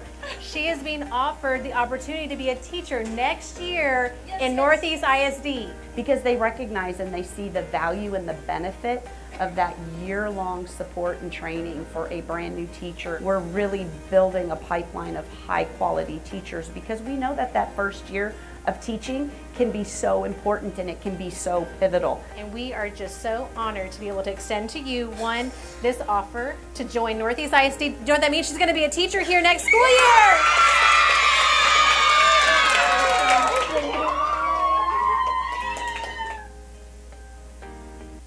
So that's all I have. It's okay. All right. Well, I think that's said enough. Can we just stop the meeting after that? That's great. All right. Mr. Jarrett, thank you for the updates. It's always good to hear what's going on around the district. So, and not as fun news. No, just kidding. Item 11, we have the report on required board training. A, state board rule on board member continuing education announcement of credit. So I have like a 20-page script I have to read here. It's only 3 pages, so don't get too upset. I'm going to read through it. I think there's been maybe a couple updates. I'll try to catch those at the end. And again, we have until the end of the month, but we have to report it at this meeting because it has to be at a regular meeting before the May meeting. So there's still some people working on a few things, I believe, including myself. And so we'll talk about those at the end. So under State Board of Education rule, completing required continuing education each year of service is a basic obligation and expectation of any sitting board member. As board president, I am required to announce the name of each member who, 1, has completed the required continuing education, 2, has exceeded the required continuing education, and 3, is deficient in meeting the required continuing education. The requirements for training are measured as of the first anniversary of the date of the trustee's election or appointment or 2-year anniversary of his or her previous training as applicable. There are 8 training areas for board members: continuing education, local district orientation, orientation to the Texas Education Code, post-legislative update to the Texas Education Code, team building, additional continuing education, evaluating student academic performance and goal setting, setting goals, identifying and reporting abuse, trafficking, and other maltreatment of children, and lastly, school safety. To the extent applicable to each board member, I will announce the completion or deficiency as to required training. For members who still have time remaining to complete training, I will announce those board members who have scheduled timely training and those who have not yet scheduled the training. At the conclusion of this announcement, I will announce any board members' training in excess of the continuing education requirements. Local district orientation, no board members were required to complete local district orientation training for the time period covered by the announcement. The next one, orientation to the Texas Education Code. No board members were required to complete local district orientation training for the time period covered by the announcement. Post-legislative update to the Texas Education Code. The following board members have not completed post-legislative updates to the Texas Education Training Code. Diane Skiba Villarreal. Team building. The following board members have not completed the annual team building training. And I will caveat this one and say we had it scheduled and it got canceled due to the weather, and we're working on that. So the following board members have not completed: David Byer, Terry Chidgey, Lisa Thompson, Melinda Cox, Marsha Landry, Tracy Shelton, Diane Skiba Villarreal. Additional continuing education says note 10 hours for the first year members, 5 hours for subsequent years. The following board members have not completed the additional continuing education requirements: Marsha Landry, pending completion, which I think is coming. Evaluation, student academic performance and setting goals. The following board members have not completed the biennial training on evaluating student academic performance and setting goals: David Byer, Marsha Landry, and it has now been scheduled for April 20th, which is next Monday. Identifying and reporting abuse, trafficking, and other maltreatment of children. The following board members have not completed the biennial training on identifying and reporting abuse and trafficking: David Byer, and that has been scheduled. School safety. The following board members have completed the following board members have completed the biennial training on school safety. That's David Byer, Terry Chidgey, Lisa Thompson, Melinda Cox, Marsha Landry, Tracy Shelton, Diane Skiba Villarreal. Complete, exceed, and/or deficient required education training. Values are complete equals 5 hours, exceeds greater than 5 hours, deficient is less than 5 hours. Board member David Byer exceeded the required amount of continued education training by obtaining the following hours: 2, total of 7. Board member Terry Chidgey exceeded the required amount of continuing education training by obtaining the following hours: 4, total of 9. Board member Lisa Thompson exceeded the required amount of continuing education training by obtaining the following hours: 3, total of 8. Board member Melinda Cox has completed the required amount of continuing education training needed, total 5. Board member Marsha Landry is deficient in the required amount of continuing education training needing, courses pending completion. Board member Tracy Thompson completed the required amount of continuing education. I'm sorry. Board member Tracy Shelton, thank you. Told you this thing's long. Completed the required amount of continuing education training needed, total 5. Board members Diane Skiba Villarreal exceeded the required amount of continuing education training by obtaining the following hours: 6, total of 11. So as I mentioned, in a few areas, I know people have things pending schedule over the next few weeks by the April 30th deadline, so I appreciate everybody putting that effort forward to get that done, and going forward we will be better about making sure that everybody's not scrambling the last month of the session to get it done. So does anybody have any questions or comments that I may have missed? Okay, thank you for your patience. We don't have to take any action on that. I just have to read it into the record. Item 12, new business for possible board action. A, business services. 1, possible action regarding consideration and approval of an order authorizing and establishing a commercial paper program. Mrs. Lackhorn. Good evening, Mr. President, members of the board, Mr. Jarrett, executive staff, and guests. Tonight we bring to you our last item to get our commercial paper program up and running. You approved the concept of the program back in the fall after the bond election passed, when you approved our plan of finance. As a reminder, this is a method that we use to save the taxpayers' interest. So instead of going out selling bonds at a higher interest rate and receiving cash that we don't necessarily need all at once, we implement this commercial paper program so that we can borrow funds at short-term interest rates and in smaller increments, thereby saving the taxpayers' interest cost over the term of our bond program. With us tonight is Mr. Matt Lee, partner at Norton Rose Fulbright, our bond attorney, to help answer any questions you may have about this program. I think everybody was provided the documentation that we are taking action on. Does anybody have any questions related to this? It being the final hurdle to get us where we need to go. And just one question I had, just to clarify, this particular item is for the 100 million, correct? Towards the total 482 million? Okay. So this allows us to borrow in small increments, Right. and if we, as that fills up and we borrow closer to that limit, we can sell fixed bonds, traditional bonds, to pay that down, and that 100 million refreshes, allowing us to go back and borrow in increments again in order to keep us liquid and flexible throughout the bond program. Sure. Do we have an idea of how long we're going to run out of this 100 million, I guess is the...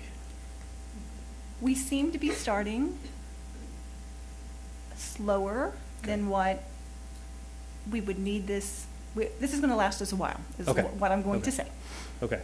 And I wanted, because we could go out in increments, I wasn't sure if there was a time frame, say, this is 6 months worth, this is a year's worth, this is 2 years worth, before we have to come back for another 100.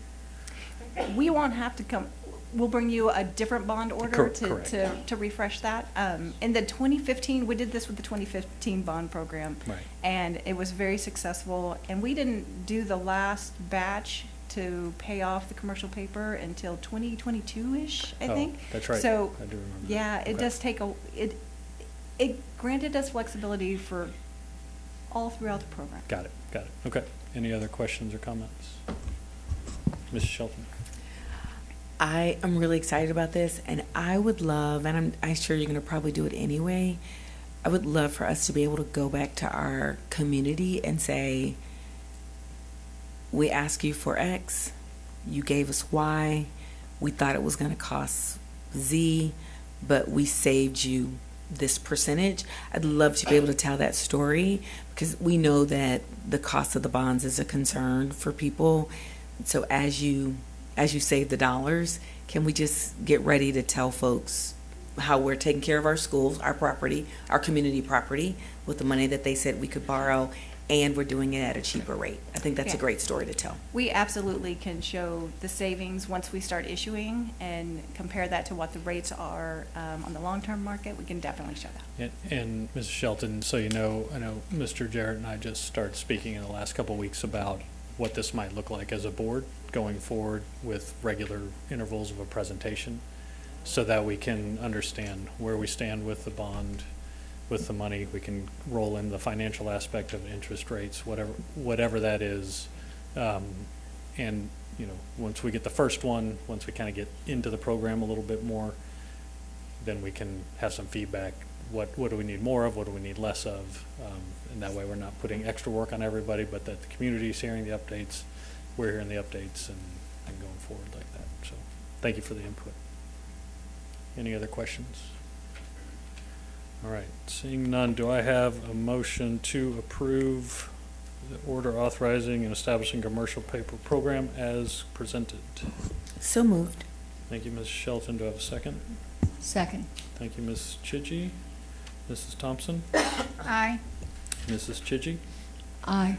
Mr. Byer, aye. Mrs. Cox? Aye. Mrs. Landry? Aye. Ms. Shelton? Aye. Thank you all very much. Motion passes 6-0. 2, possible action regarding efficiency committee. Mrs. Lackhorn. Before we get in, I will ask you if you want to speak before the presentation or not, but I might advise, if I may, that we show the presentation before we do speakers. If you really want to speak ahead of time, I will allow you. if there's any speakers. So if you'd like to go ahead of time, we'll go ahead and call your number. But if you'd like to wait until you see the presentation, in case it answers some of your questions, I'll give you that option as well. So yes, I see one in the back. Number 7.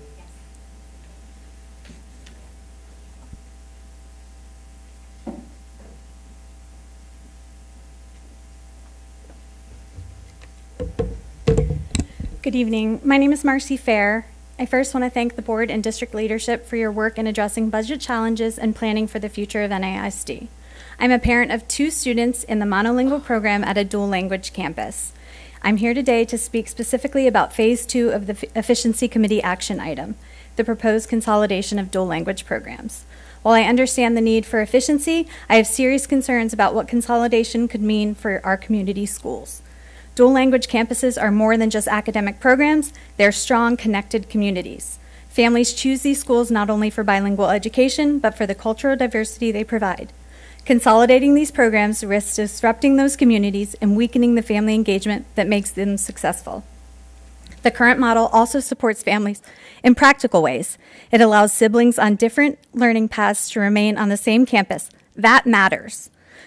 Consolidation could split families across multiple schools, creating unnecessary hardships. Additionally, the flexibility of current system is a major strength. Students can transition between dual language ESL and traditional programs without changing campuses. If programs are consolidated, those transitions become more difficult and disruptive to a child's academic progress and social stability. We should also consider the impact on enrollment.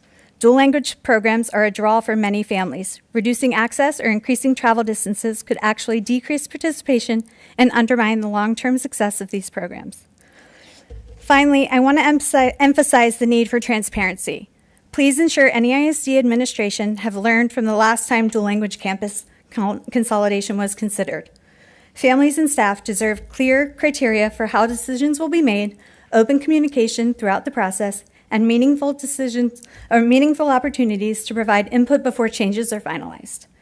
This board was elected by its community to represent our voices. It is your responsibility to ask the tough questions and hold the superintendent and NEISD staff accountable, not just in our closed-door sessions, but out here in front of the people who have trusted you to do so. Dual language programs are an investment in our students, our families, and our future.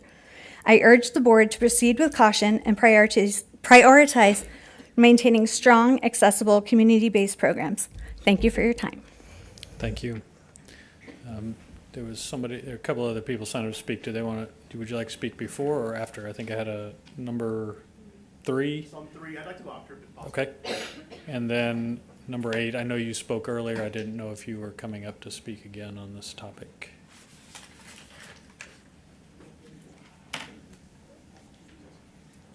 Oh, I'm sorry. Okay, good. All right. Mrs. Lackhorn. Good evening. Tonight we bring to you the implementation plan from the recommendations that we brought last month from our Efficiency Committee.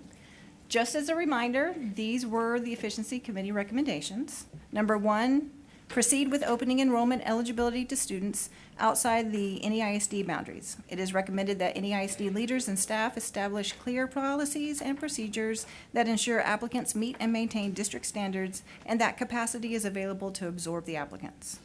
Number 2, continue efforts to improve campus efficiency and reduce the budget deficit by consolidating low enrollment and low capacity utilization campuses over the next 3 years. Number 3, consider possible cost-saving options related to the dual language program, such as campus and/or program consolidation. Number 4, review our CTE and magnet programs for efficiency and growth opportunities. Now I'm going to pass the torch over to my neighbor. I can do this one. We're going to cover these phases on the topics: interdistrict transfers, career and technical education expansion, efficient dual language programs, and the closure or consolidation of schools. Now, Mr. Jimenez is going to take us through phase 1. Hello, good evening.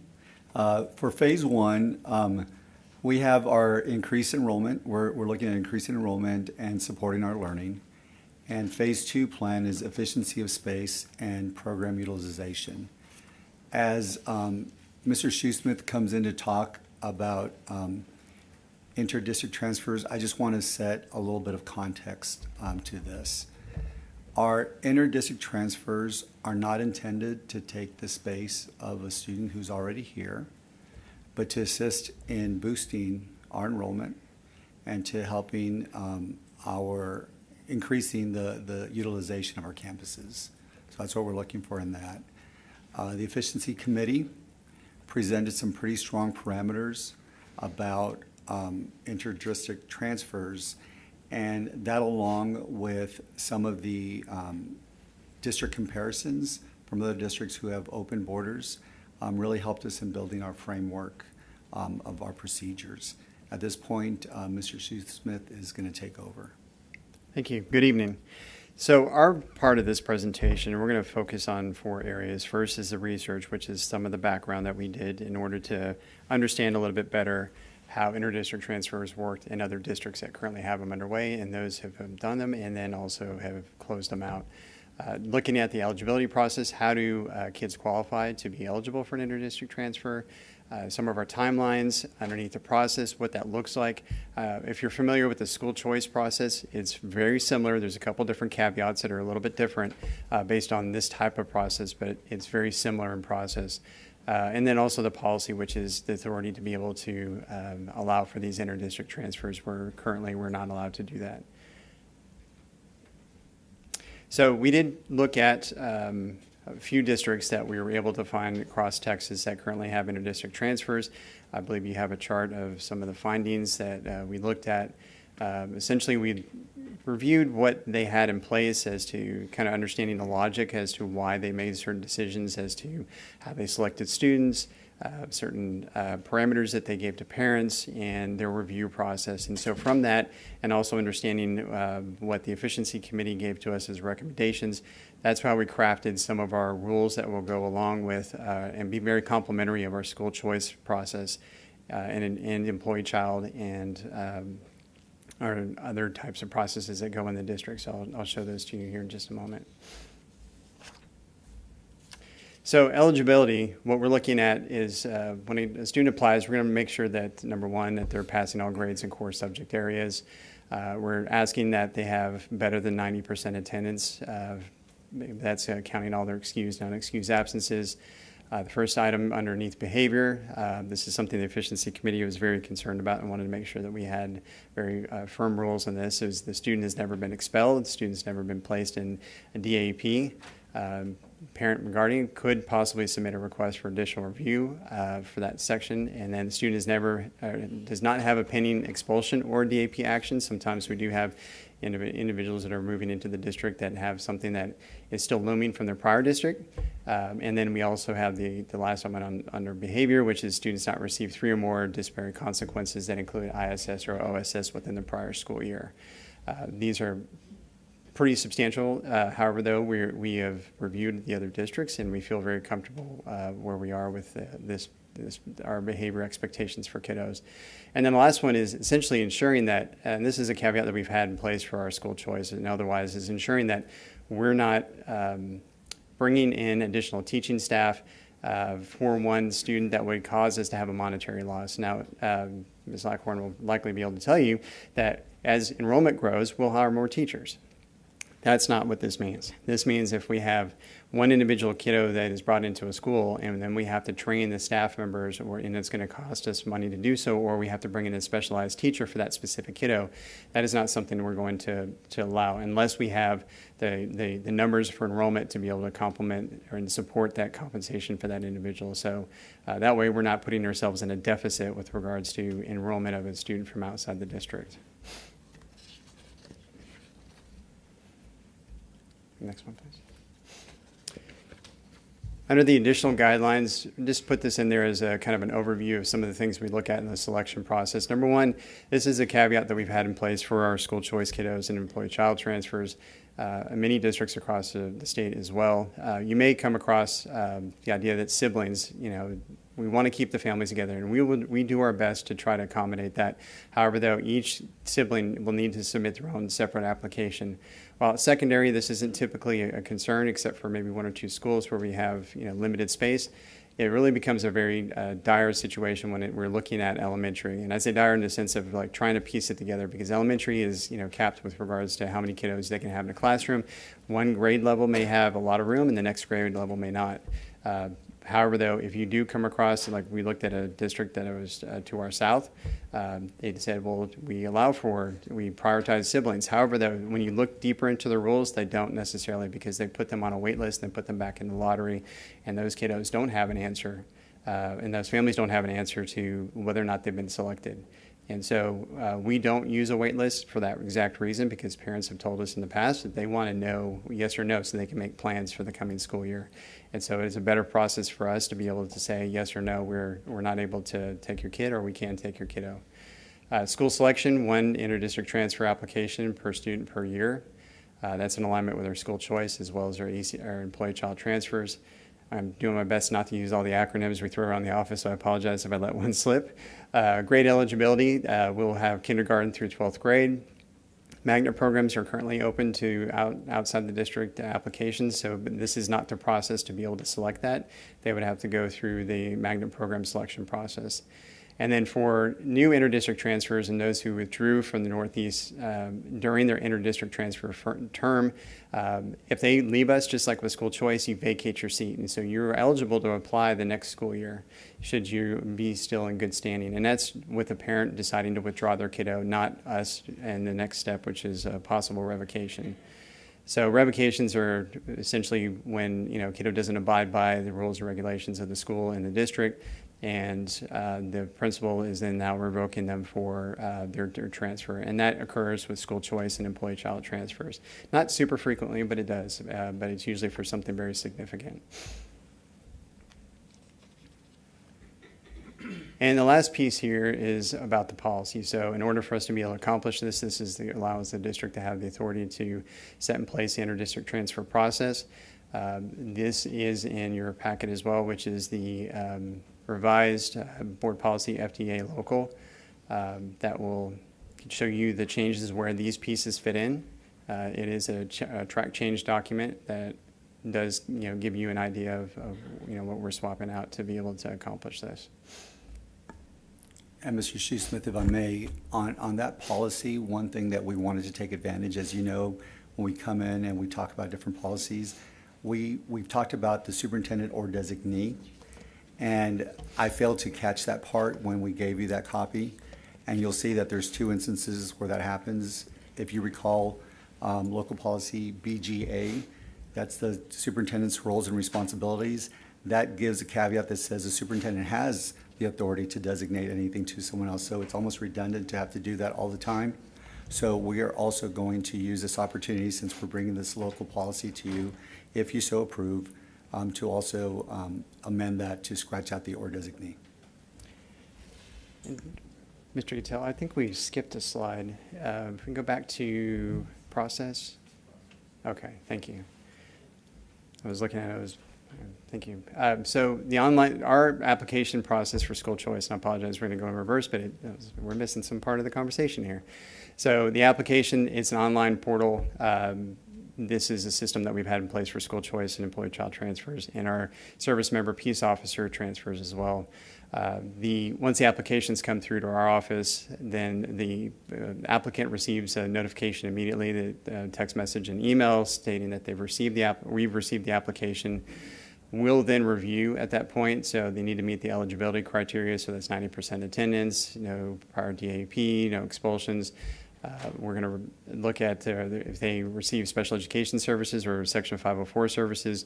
That will be something that our special education department is going to look at to ensure that the campus that they're selecting and the grade level they're selecting is something that they can provide services for. And then we look at seat availability. And then we have our prioritization. So residents of the school attendance boundary, obviously they have first prioritization for the school.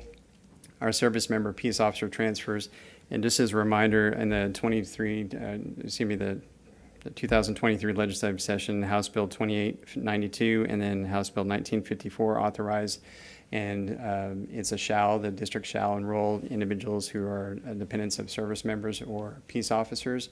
And those individuals have prioritization. So it is an automatic enrollment as long as they live either within the district or an adjacent district or base if it's a service member. And then we have administrative transfers. Those are transfers that are very few, but those are for safety, health, and emergency related reasons. Those occur all throughout the school year. And then our school choice intra-district transfers, that means inside the district, and then the employee-child intra and inter-district transfers, because our employees can live outside the district and still bring their kiddos to us. And then we have our inter-district transfers. Our approvals and disapprovals, they're going to be notified that they've been granted a seat, and in order to be able to accept that seat so we know they're coming, they provide the campus with a proof of residence. And then annual application, each of the inter-district transfers are going to apply each year as long as they continue to meet the eligibility requirements. Then they'll be able to continue at that same school all the way to the end of that grade level as they apply each year. Now, granted, they're going to have to do a new application if they move school levels, just like with school choice or employee child, because it doesn't continue on. They have to select the next feeder school if they choose to continue on with the Northeast. So, thank you, Jason. The other piece, we know that communication is vital to inform our community if the board so chooses to approve this portion. And so I'm going to turn it over to the Executive Director for Communications, Ms. Aubrey Chancellor, to highlight some of these pieces. Good evening, everyone. If you all do approve this evening, we do have a multi-channel action plan ready to roll out. You can see on there, the gist of it is we'll have a press release that will go to the media. We will have a landing page on our website ready to go to say, hey, this is coming on this particular date. Applications will be ready. We're also going to be collecting any information from people who are interested while we have this landing page for the next week or so to say, if you are interested, click here. We'll be collecting names and emails, and then when the applications would officially open, we would then email all of those people directly with the link to say, you showed interest, here is the link now available if you'd like to apply. Once that happens, then the landing page that we have now that's counting down to the time of the applications, then that would be a full service hub with all of the information. You could go to this page and see everything there, and then again with a direct link to apply. We'll have pop-ups on all of the campus web pages as well to let everyone know, and then our district web page, and then of course social media will play a big role in this for people who aren't currently coming to our district websites that wouldn't normally know about the information. So we'll routinely be putting information on our social media. And then if we need to, we will also do ads that can geofence, and you can use particular locations that we can specify that those people who are online already surfing Facebook or Instagram will then get that information specifically to them.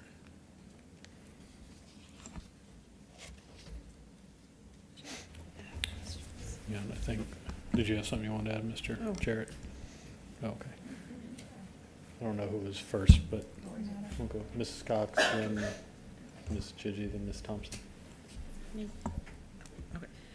Thank you. I just have a couple questions. So this is going to come really fast, right? Like we're talking about the next school semester, and I just wonder how this looks in real time. So we're not adding any seats, we're not adding any staff. We're just going to fill seats that may be available at certain campuses. But sometimes kids aren't in their seats until after Labor Day. So when do you tell the parent of the transfer student, intra-transfer student, like when do they know they're going to be able to, so school starts in August, but we might not have a full list of who's enrolled and who's going to attend until after Labor Day. How does that timing work to tell that parent that they have a spot? So to the Labor Day question, when we get our projections, those are done by our performance department, and they look at what typically each campus has each year, and they project out as to what they believe the seats would be based on prior year's performance. And so that is taken into account. They look at the amount of school choice movement they have, amount of employee child transfers, and they make their best guess estimate as to how many kiddos are going to show up on the first day of school, and then what the enrollment looks like for the rest of the year. For our part of the process, if it was approved, and this happens pretty quickly, we're looking at a 1 month turnaround between the time it opens up pretty soon, and then by the time we close it, in order for us to be able to close it with a relative amount of time to be able to receive the records from receiving or sending districts while the schools are still open, to be able to send them. And then we would be able to hopefully, before school ends this year, be able to send announcements out that you've been accepted or denied for your seat. Sure, just based on projections of what the next school year enrollment might look like at a particular campus. I'm sorry? Just based on projections of what this next school year enrollment might look like at a particular campus. And also, if we have an overwhelming amount of individuals that have applied, we've talked about looking at those numbers to say, okay, well, maybe we can add additional classes at different school grade levels to accommodate the demand at those schools. And that would be something we would work closely with the performance and planning department. So part of why Ms. Chandler was saying about people who show interest in tracking that, it kind of gives us a number that we can kind of work through as we're looking through it. We work off projections every single year. We have to. And through those projections is how we do staffing, because that's how we basically put people in place to start the school year. But if there's an increase, we have the physical capacity to add teachers. There are some campuses that ultimately won't be open because they're already at capacity. So we will be looking at the schools that are well below capacity as our first priority to fill those seats, because what we want to do is maximize the space and the staff that we have, so we're not having to be inefficient in any of our schools. Okay, that makes sense. And so with the application process, a kid wants to go to a certain high school. They fill in the application process saying, I want to go to that high school, or just any high school within NEISD? To that high school. They get to pick their specific school. And they can only pick one. They can't just do a bunch of applications? That's correct. Okay, thank you. Okay, I think we had some questions down here first, and then we'll come back the other way. Ms. Chigi. So I haven't heard any timelines. When do school choice people apply, and when do they get noticed, and then when do we open it up to outside of the district? Yeah, that's a good question. So school choice opened up on December 1st or 2nd, the first December business day, and that window closes the last Friday of July. For this window, it would probably be a very much shortened period. Like I mentioned, we would need to be able to operate with some time to be able to ensure that we get records from other schools while the schools are still open. So we're shooting for a earlier close date. If we were to open it up pretty quickly, then I don't know if we can share tentative dates or not. So April 20th, if that would be if the board decides, then April 20th would be the day that we would select, and then May 1st would probably likely be the closing date, or close around to that date. But we're looking at May 1st being the closing date. So that gives us a couple weeks of back and forth between the sending schools to make sure that they're sending the records. So if somebody applies for school choice, this is within the district, do they get any notification that their application has been received, or how do you communicate with them? Right. So when they put the application in, they receive a notification that it's been received. And then when we are evaluating them and have a final decision, yes or no, then they receive an email and also a text message from our office saying that they've been approved or the seat's been denied. And that usually happens in late April, early May. So when you receive their application, they don't get anything until they get the notice that yes or no? Well, they receive, we've received the application, notification that your application's in the system. Okay. If that's what you're asking. Okay. Mrs. Thompson, you're good? Okay. We'll go down to Ms. Landry. Okay. So I think I asked you this Mr. Jarrett, has there been an estimate on the cost of opening the borders? The borders, the boundaries, sorry. Borders, boundaries. I believe Ms. Slackhorn discussed that in the. Yes, so at this moment in time, we were able to make changes to the application system using our district staff. And Mr. Shoesmith and his team will start processing these applications. One of the things we presented to you last month was about the possibility of if we get too many applications, we might need to add staff, but we would only do that after we received enough applications to fund those staff members. And so at this point in time, we're not looking at adding costs other than extra burden on our team members for processing and review. Okay, and do we have a projected amount of students that we would anticipate, like? We have anecdotal information about calls and requests we've received, but there's not a great methodology to go survey parents who don't belong to us. And so we do have some anecdotal information from different departments and specific campuses who get calls regularly from parents across the border asking. And so other schools that have done this, what's their rate of applicants? Do we have like statistics on that, looking at their numbers? Northside was recently quoted as stating that they received about 420 outside of district students. And that's, we can't validate that yet until PEIMS data is available for us to review, but that's what they were quoted as. And you said 400? 420. Wow, okay. And then transportation, do they get transportation? No, ma'am. Not at this time. They do not. If we were to notice, is it okay if I say this?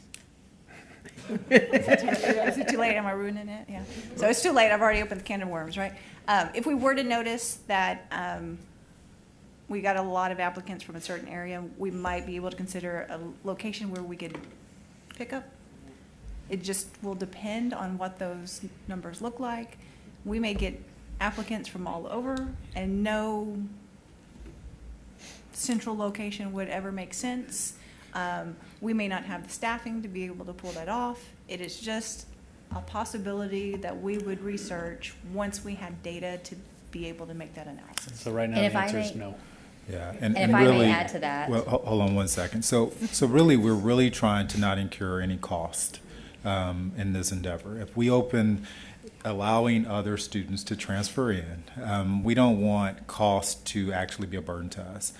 We will receive state funding just like with any student who would attend our school. More importantly, this is how we maximize our space. This year alone, I believe we lost 1,000 students. Is that correct, Susie? 2,000, sorry, 2,000 students this year. So with 2,000 students gone, essentially we have the space to support 2,000 kids or more. Actually, more is the latter. So I think I don't want to jump out and say we will and we won't provide transportation. I think we have to first see how this goes, if you guys approve it, and then we make adjustments as we go down the road, and we would bring those adjustments back to you guys for approval. And do we have any risk of overfilling classes? So are we opening it up to fill 90% of the seats and then have a cushion in case we have new students move into the district, or how are we gauging that? Yes, ma'am. We have a built-in cushion currently that we operate with school choice. We call it a buffer. So we have a number that we have at elementary for every grade level for every school, and then we have a percentage for secondary that we operate. That we can't go through that buffer without possibly causing or triggering allocation. Okay. And it is a priority for students and families who live in the community to access that school is a priority. So that buffer makes sure that if people move in, they will be able to go to their home campus. And if a parent was looking for transportation, and we received an email a few months back, I think it was, from somebody who didn't live in an area where they were allowed transportation, but it was something like the boundary was across the street and there was a bus already coming. How would a parent address something like that? So you actually have a board policy that says that we will not provide transportation for students on choice. So anybody who right now is an district child or employee transfer child, they don't currently qualify for bus transportation, and your board policy states that. So Even in if order there's- to approach that, we would have to change board policy. Okay, For so even if there's a bus that comes next door. Yes, ma'am. Okay. It's in board policy that they do not receive transportation. So if that's something we want to consider, then we would need to change board policy, and that's currently for intra-district, those school choice folks, and certainly inter-district, which is what we're talking about with the boundaries, would also have to be covered. Okay. And so the only way for a parent to be included in the bus service that comes within close proximity is to come to the board and ask us to change the policy. As Mrs. Lackhorn mentioned, we'll be monitoring those numbers. Staff may be bringing that to you. Okay, awesome. Thank you. Well, no, they're not allowed to get on the bus. Ms. Shelton, did you have some questions? I do have a couple questions. Thank you so much. One, I would love an updated copy of the presentation. The one we have does not have this amazing information in it, so an updated copy of the presentation would be great. Ms. Chancellor, thank you for having a plan. I love the idea that you are ready to go if we approve this, and I appreciate that you're not asking us to trust you, that it's gonna take place. So thank you for having a plan. I appreciate that. Couple questions for you. Sure. Can we go back to your slides? Back. Okay, stop right there. I think that's it. These eligibility requirements, I know you said that we modeled them after other districts or similar district. In terms of the other, in terms of they cannot, required to, I love the part about monetary loss, thank you very much, specialized training, et cetera. Is that also consistent with where other people are? So Yes, we're ma'am. not doing anything that's, okay, way off. Can you go to the next slide? Is that the one on magnet? Or is that the next one? Yeah. Walk me through what a magnet application might look like for an inter-district or transfer student. What I heard you say was they can't apply for magnet. Once they're in the system, can they ever apply for a magnet, or how would that work for them? They can apply for a magnet program. That's just a different process to do so. Okay. Yeah, and Dr. Munoz and her team manage the magnet application process. So out-of-district students apply for our magnet programs right now, and they attend our schools, and so they would still be able to continue doing that. Okay, these just It wouldn't are be two through the distinct inter-district. things is what we're Correct. saying. Correct. Yes, ma'am. Okay. And then you answered my question on where's the process. Why do we need proof of residency? We need to know where the kiddo lives in order to be able to communicate with the parent, but that's our process. So we don't get a deposit, right? We don't ask them for $50 for their school choice application, but the proof of residency shows that we know where they live. This is where we can communicate with you, and this is basically you affirming that you're going to accept the seat. Okay.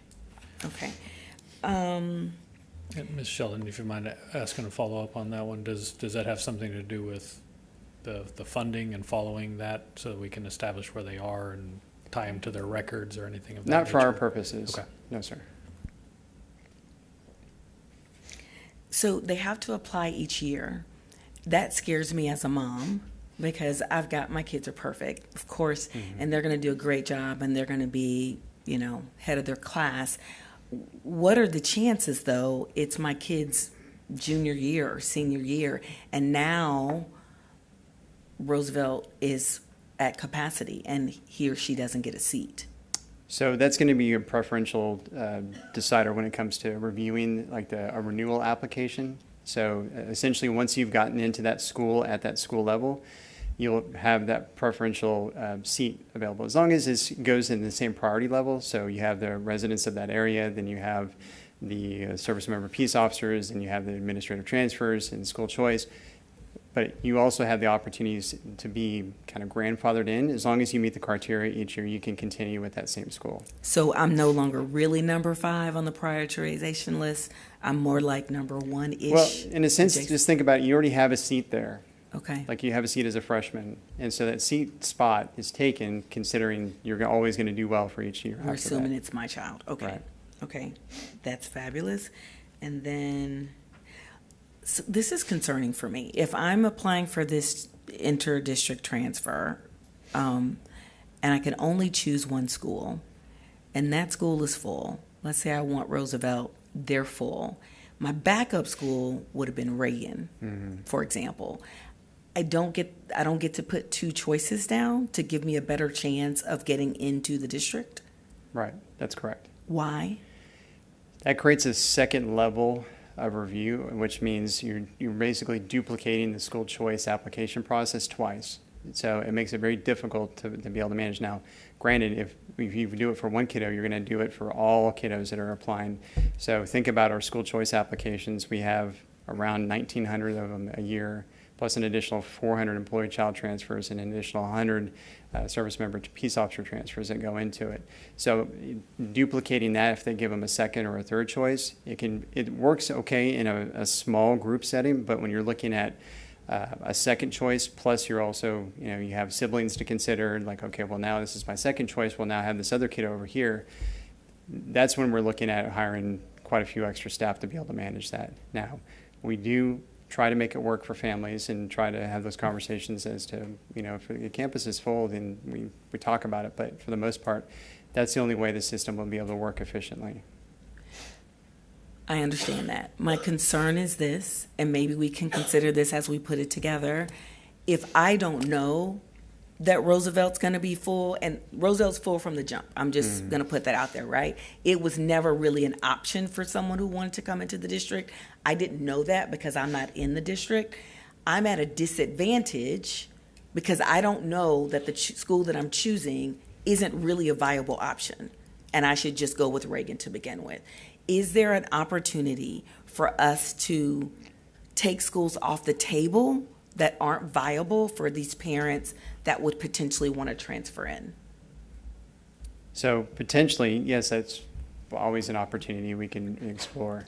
I will say that because of the buffer and the way the staffing works, we don't have any schools off the table at the moment, or any grade levels off the table. Okay. It really comes down to how many people apply to that school, and and if it's elementary, how many people apply to that grade level specifically, and who gets there first in their prioritization. Okay. Okay, thank you. Yes.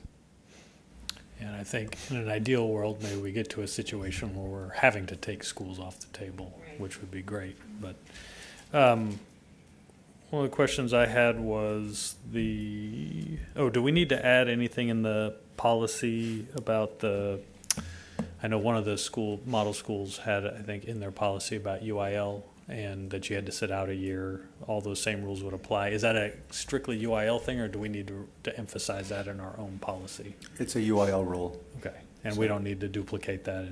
It's out of our control, is what you're saying. Okay. That's right. The other question I had is, one of the samples was Wiley ISD, and it said on there that they had suspended or they stopped this program. Do we know why they stopped this program? They were not at liberty to say. Got it. Okay. So we asked the question. I did ask the question. Okay. Right. The other ones seemed like they were still operating okay. It just that one caught my As attention. of the time that I did the research into it, yes, sir. Sure. Okay. Any other, Ms. Chichi?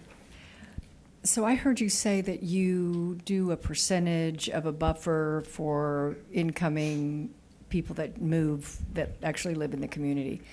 But then I just now heard you say something about grade level. So in elementary, do you do it by grade level? Because, if we have 10% room, but our first graders are full, you do it by grade level. Yes, that is correct. We do it by grade level.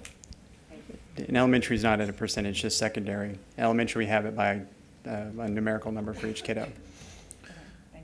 One other item related to the timeline. I know we would potentially have a truncated timeline this year, but what would that potentially look like next year? For opening applications, I'm sorry, having them open and closing. So it would very much mirror the school choice, so just the first business day of December, but with a earlier closing time, which would be that 1 month prior to school. To give us ending. some time. Yes, sir. Yeah, okay, thank you.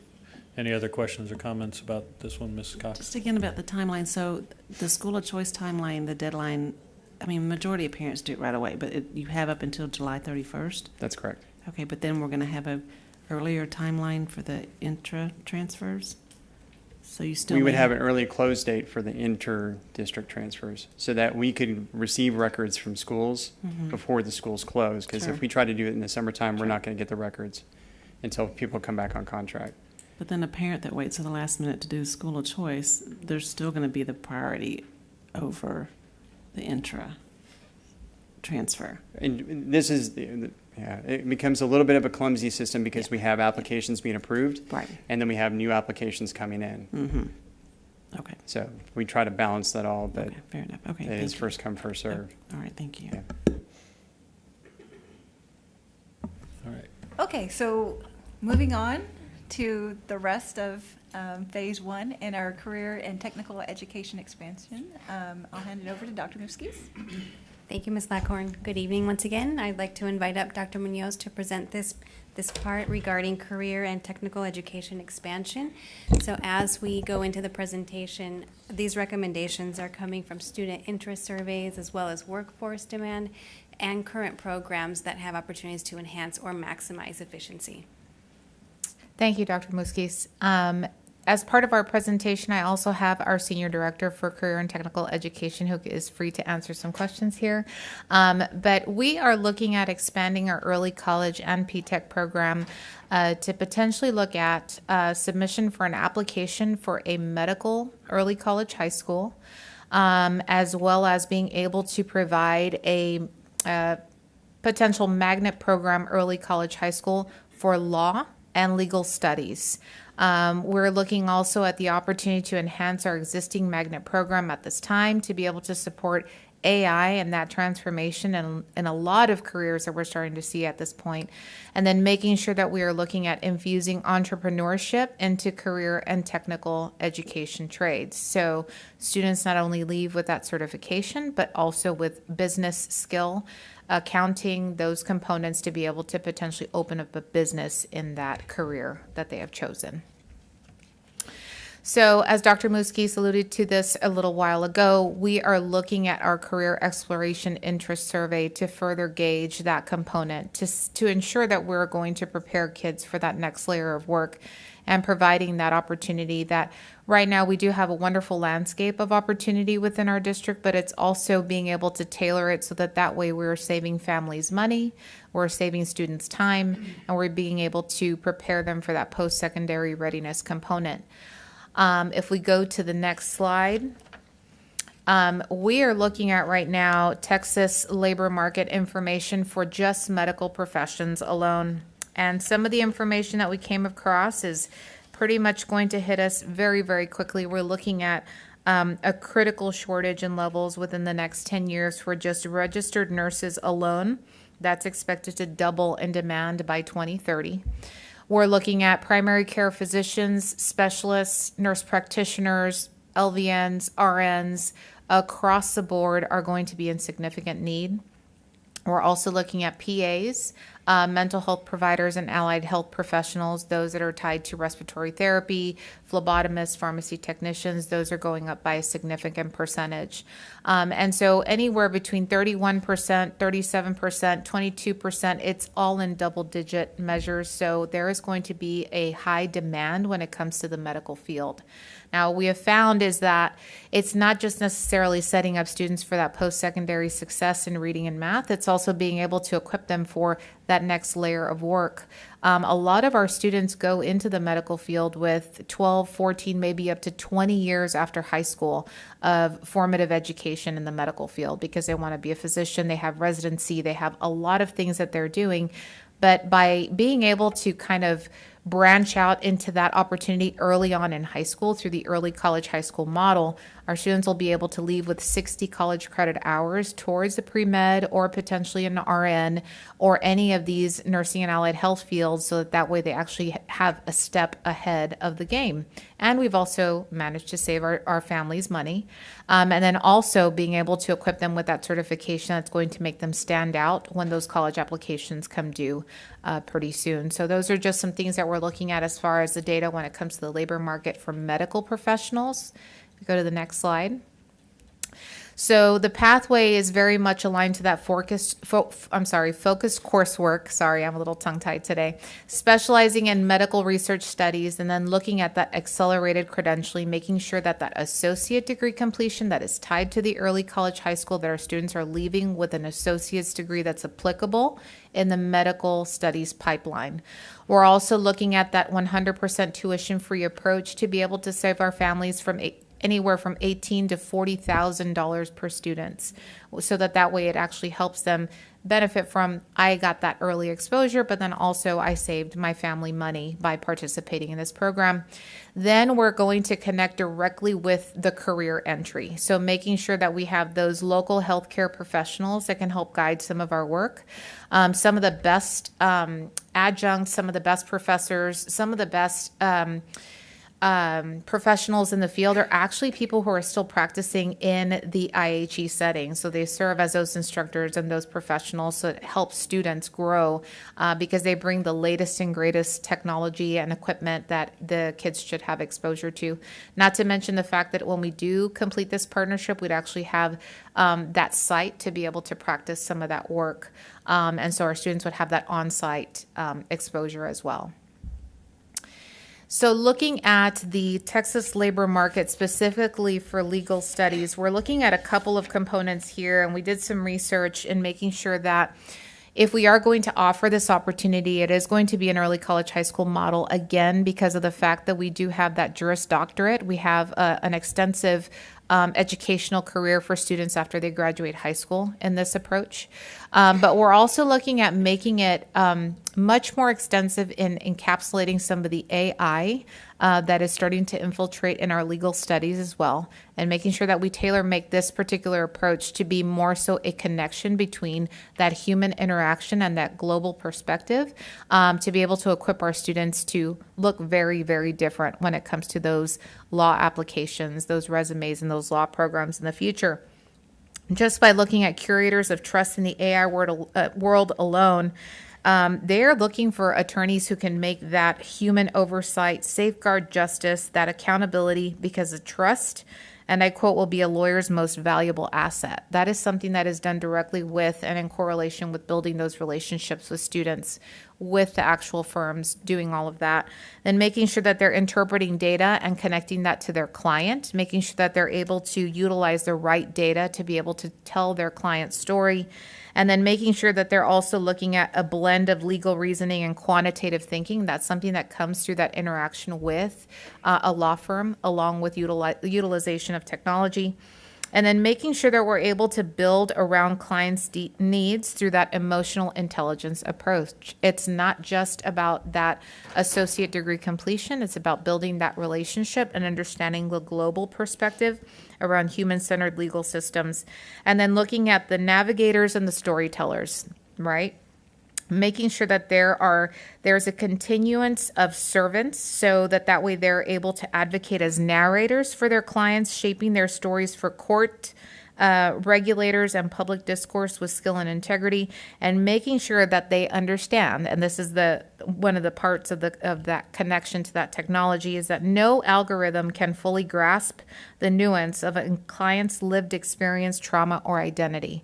So making sure that relationship between that attorney and their client is part of the framework of this particular early college high school. So looking at that, obviously it's the international legal and global studies, the experience that's going to be extremely important in this process, making sure that core knowledge is there for mastery of globalization economy, international trade, foreign relations, looking at critical thinking, public speaking, making sure having that community of service, that approach where we're looking at not only modern career readiness, but making that human interaction something that is very, very important in the framework of this new global foundation, if you will, early college, high school. So the two blueprints side by side, if you notice there at the core is global legal studies, state and federal laws and regulation is at the center, but we're looking at medical studies for pre-med nursing, medical research studies, healthcare partnerships, hands-on clinicals with up to 60 college credit hours and associate's degree that's applicable in that field, and then making sure that they're addressing that health profession shortage.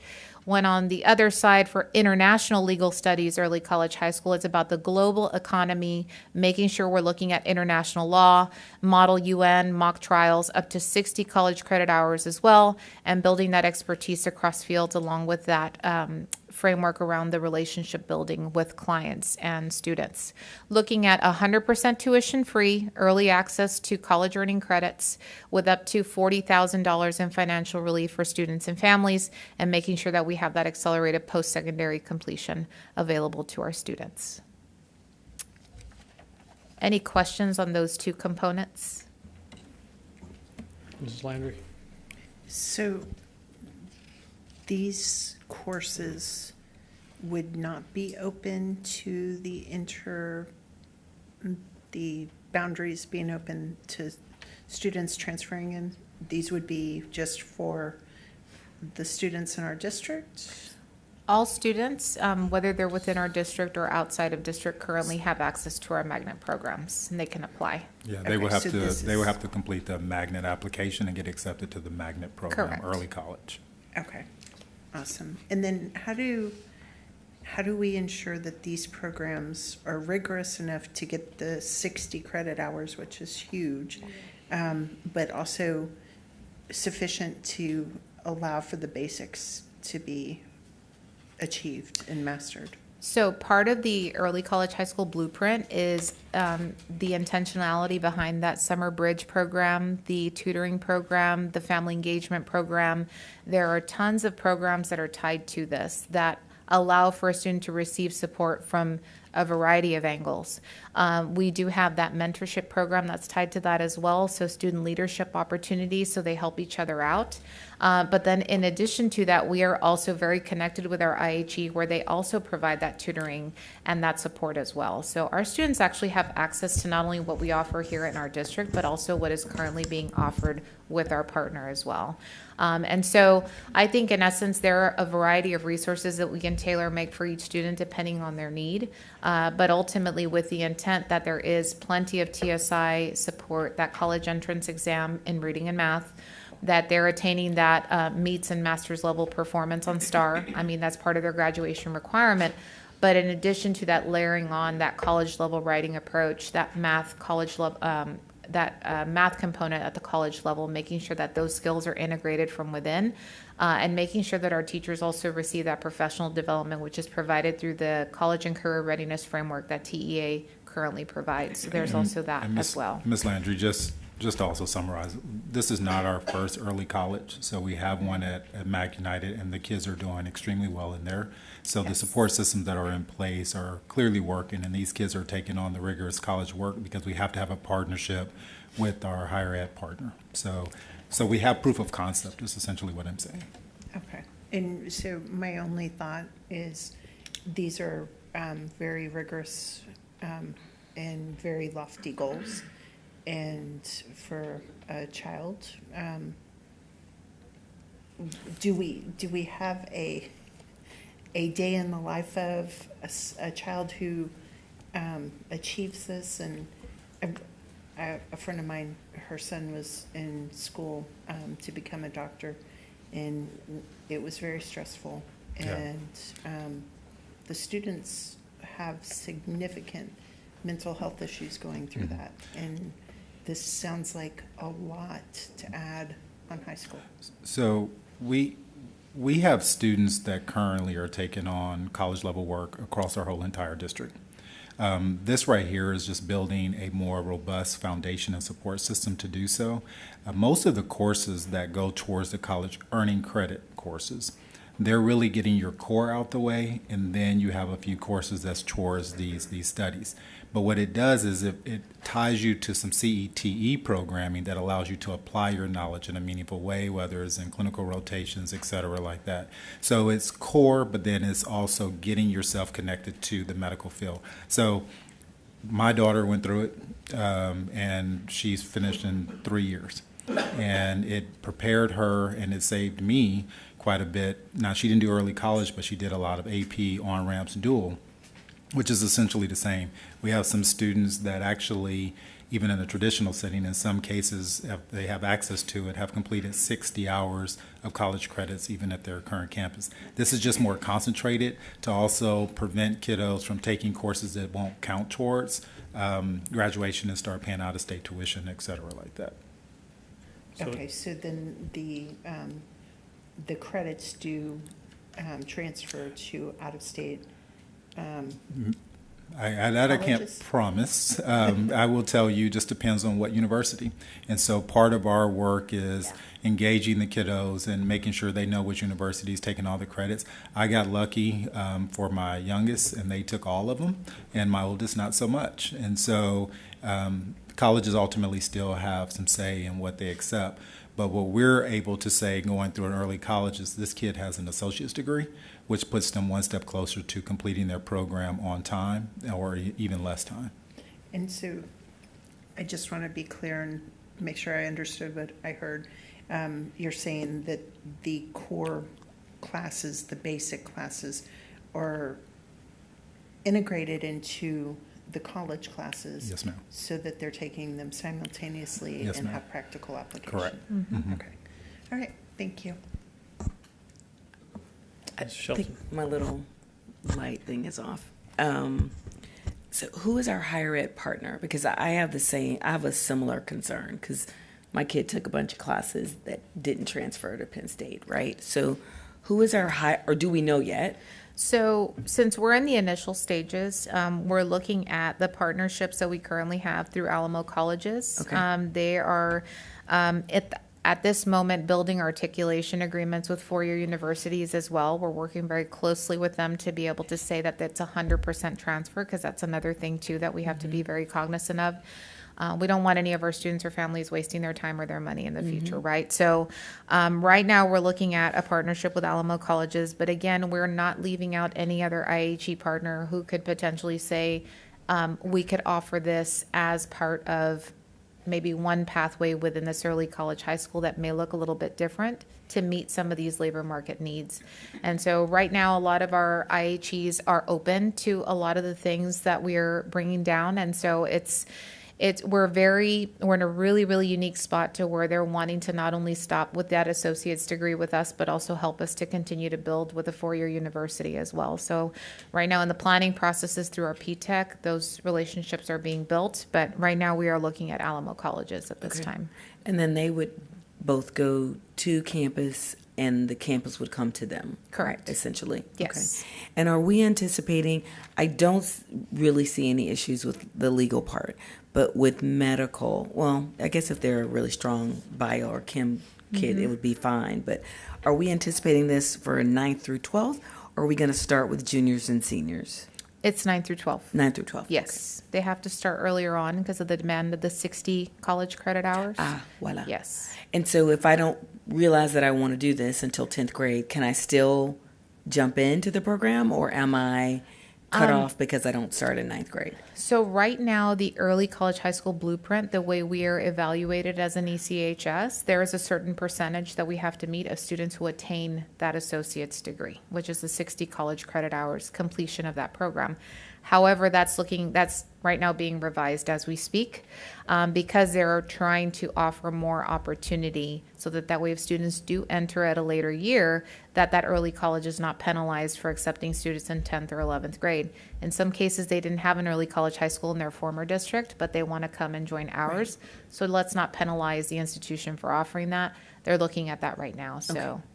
Thank you. Ms. Chidgey? Are these weighted courses? Yes. What is the time frame we're looking at for setting these up? So This is obviously not next school year.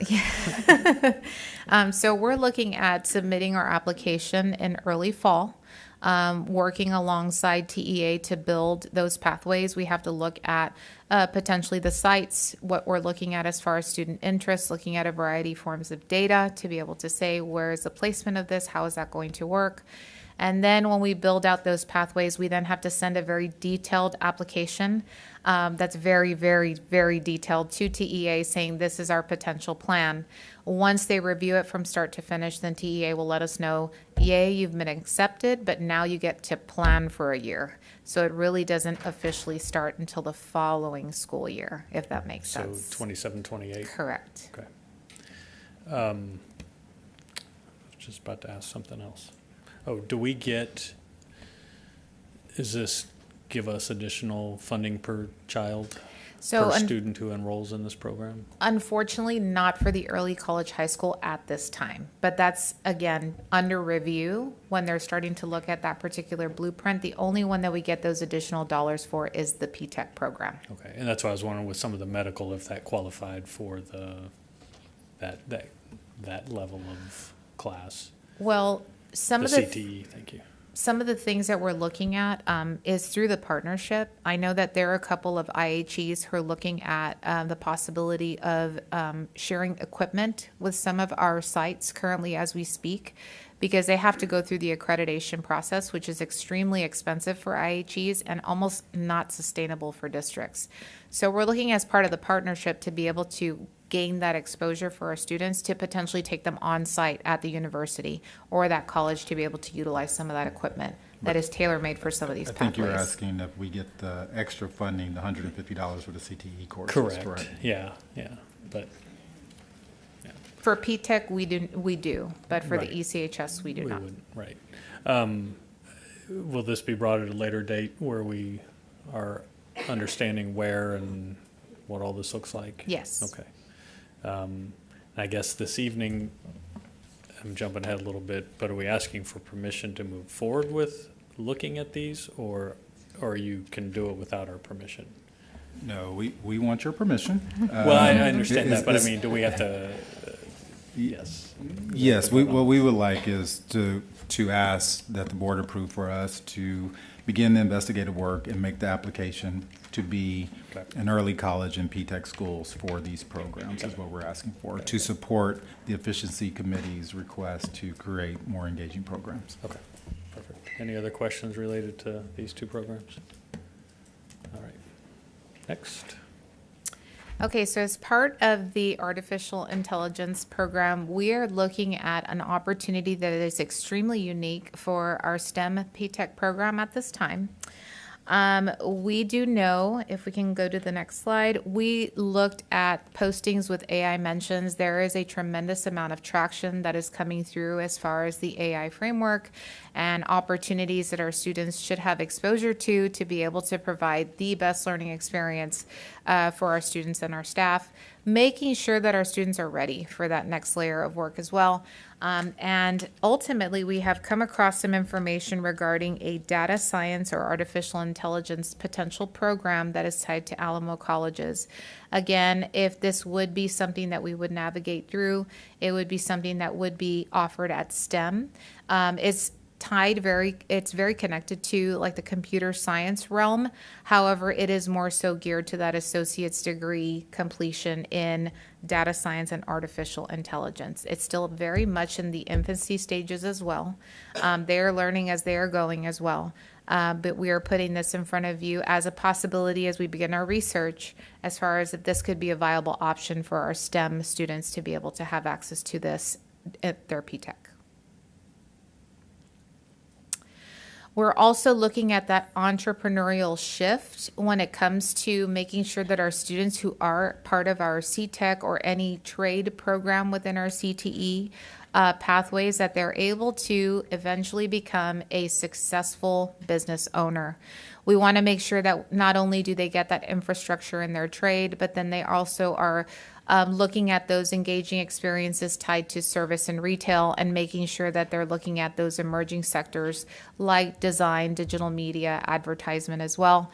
Well, with that, currently the way the system sits, we don't have this course as part of that framework. So we are now going to want to potentially include this course and that educational experience for our students who are part of the trade schools, so that way they are not only just looking at that trade for that certification for an immediate career, but potentially creating a launch pad to a business ownership type of model. So do we have any questions on these new possibilities? The entrepreneurial one, though, is just kind of tied in with what we, and also like the AI one, just to be clear, those are just rolled into programs that already Correct. exist, STEM and That others. is correct. Yeah. Any questions or comments? Thank you. All right. So I just want to, just really quick, again, the first phase is all about increasing enrollment and revenue.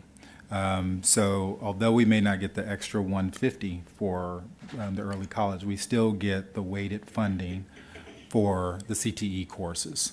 So if students take a CTE course, there is a weighted funding for the CTE courses. We just don't get the 150 extra unless it's a P-TECH, okay? So again, the first phase is increasing enrollment and potential revenue. Again, if we think about efficiency, what we're trying to say is, let's just say we end up getting back to our glory days, and for Susie's dream day, we end up with 65,000 students that show up next year. The schools that we have can support that number of kids, and the revenue increases. That changes the conversation of phase two, which is why we didn't bring a recommendation in totality, but we broken up into these phases, because we want to make sure that we're doing everything we can to make our district the shiny spot where people want to be at. Once we discover what those numbers look like, that pushes us to our next discussion. Okay, so I just wanted to lay some groundwork with that. So moving on to phase two in fall of 2026. This is where we'll consider the other recommendations from the efficiency committee, where we're talking about cost savings related to dual language, such as campus and program consolidations, and then continuing to improve efficiency and reducing the deficit by consolidating. So phase two. I know there are a lot of concerns. We hear them. I just want to make it very clear, there would be no changes to the dual language program outside of possible school closures or consolidations in phase two. Okay? So when we look at making our dual language campuses more efficient, that coincides with us looking at low enrollment schools and the possibility of future closures and consolidations. So let's take a look at what that criteria would look like. Our criteria for considering school closures and consolidations would be to look at enrollment below 450. So campuses that have enrollment less than 450 students, their utilization is below 60% of their capacity, and their cost per student would be more than 5% above the district average. Other factors that we would consider in identifying possible campuses for closure or consolidation would be the size of the campus. Is there room for growth? Is it a smaller campus? How close is it to other campuses? Would we be able to easily, it's never easy, that's a bad word choice, relocate students to nearby campuses? Those boundaries and feeder patterns, what kind of conditions the nearby campuses would be, and how would we possibly repurpose that campus? All right, so those would be factors we would leverage in the fall of 2026 to look at campuses to identify possible closures / consolidations. All right, again, no changes to actual dual language programs. We would be looking at all campuses using these criteria. So there would possibly be campuses currently running dual language programs that meet these criteria. And if those campuses were consolidated with nearby campuses, That would create an inefficiency in the dual language program without touching the program, just closing the campus, consolidating it with the nearby campus. So that would be fall of 2026, after we get, see where we land. We have education savings accounts coming online for the first time this next year. If you approve opening our enrollment to outside district boundaries, then we could have some inter-district transfers, offsetting some of those students choosing education savings accounts. We will want to see what our campuses look like in the fall before we make any decisions, because there's a lot of unknowns at this moment in time. So then we'll use our criteria, identify campuses, come back to you in the fall. This is a process that will need to continue. So phase 3 would be fall of 2027, and we would basically do the same thing again. We would look at our enrollment again, look at our capacities again, look at our cost per student again, and continue that monitoring process. So any questions about that? I guess the only comment I would have is the delicate balance between if we're potentially looking at new programs that won't start until 27, 28, and then looking at campuses next fall, we've got some work to do, and really trying to balance that to project what we think we might get on a shortened time frame of maybe opening our district up to inter-district transfers versus the students that come back versus the students that go to the ESAs next fall, or not next fall, this coming fall. We will for sure need a lot of information on what that looks like and what our options are. Mrs. Landry? And other variables included in that would be what monies we had planned in the bond program for any potential closures. We don't want to be spending those dollars for example, a new AC unit if we're going to be potentially looking at that school as a closure. So as a reminder, we reutilized all the buildings that were consolidated this first go-round, and Mrs. Lackhorn mentioned one of the criteria being the use of the facility, that we would intend to continue to use the facility. So we do have AC and infrastructure improvements at some of the campuses that even we consolidated previously, because they are still being used for district purposes today, and the community is still utilizing those walking tracks and those playgrounds, even though that is no longer a school. And I'll just add something, Ms. Landry. One of the reasons, if you can go back, Susie, to right there, one of the reasons why that criteria was set is to guide us in making some of those decisions. We know that if we are looking at these schools, we're going to pause a little bit before we invest in something like a secure vestibule if that school may not continue to be an elementary school.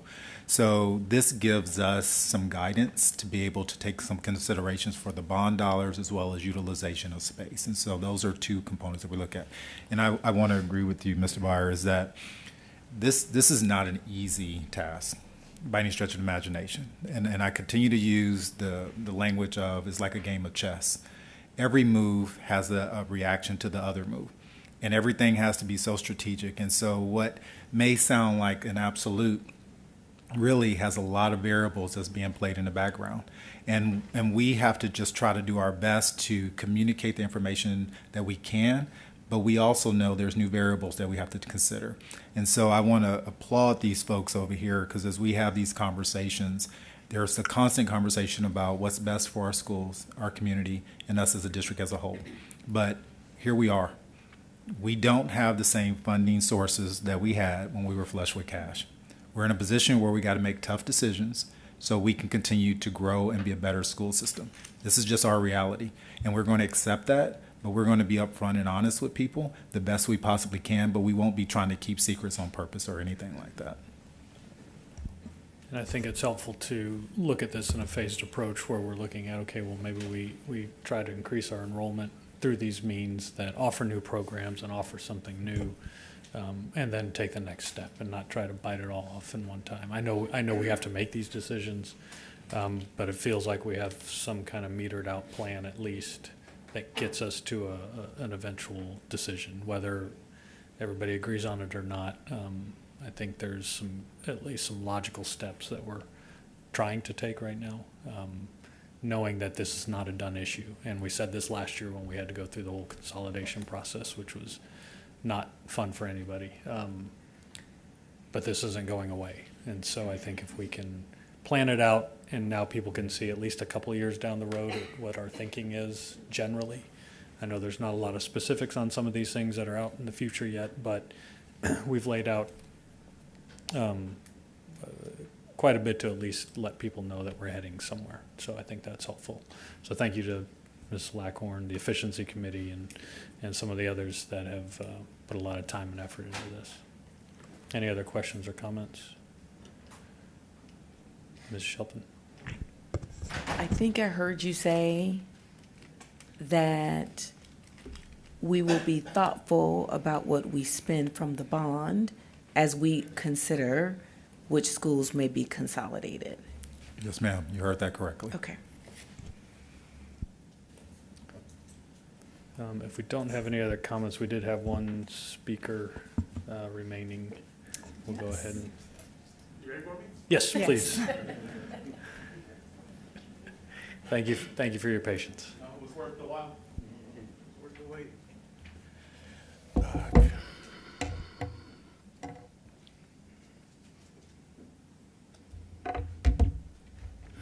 Good evening, NEISD Board, Mr. Jarrett, and executive staff. My name is Rigo Garza. I'm the proud parent of two NEISD students who are at Vineyard Ranch Elementary, a fifth grader and a second grader, who are participants in the dual language program. That's why I'm so passionate about it and why I thought it'd be important that I speak today. I did send you guys an email dated March 25th, 2026, and to explain in a public forum my concerns with this redesign process as we currently talk about it, or a consolidation process, if you will, stems back to the 2023-2024 academic school year. During that proposed redesign process and community engagement sessions that I attended numerous across the city, what started to jump off the page for me was that even at the smaller dual language campuses overall, larger inefficiencies were found within those monolingual classrooms on the dual language campuses, and we never got data metrics for the purely monolingual campuses. I asked that to you guys in my email, and I asked that again today. I think it's telling that in these presentations, the school borders or boundaries issue took up approximately 35 minutes and X number of slides. The second issue took up about 29 minutes with the X number of slides. This dual language and campus consolidation process, phase 2 and 3, took up a good 5 minutes with maybe 3 slides. I say that to say this, that's why I'm glad I waited. The metrics that are on the table currently are there present for consideration. What I asked in the email and what I ask currently is to present the data metrics in efficiency and campus utilization as you guys have them for these past school years for the monolingual campuses, the same way they're being presented so thoroughly for the dual language campuses. Out of respect for the monolingual campuses and their communities, I'm not going to name them specifically, but I went to the NEISD accountability reports after I sent that email on March 25th and was able to see that, in fact, as was presented in the March 2nd presentation by Ms. Lackhorn, 20 campuses were seen as underutilized at the 50% level, 18 elementary schools and 2 middle schools. Some of those schools are by far less than those dual language campuses that are there. I asked that the Efficiency Committee present, you guys evaluate the preferred dual language campus process, the open enrollment process, although I do hope to protect the teacher, student, I don't know if that's considered the administrative preference, because those, I think that serves as a like a retention thing that we can help our teachers and support them accordingly. So what I would say is essentially use the data that you have.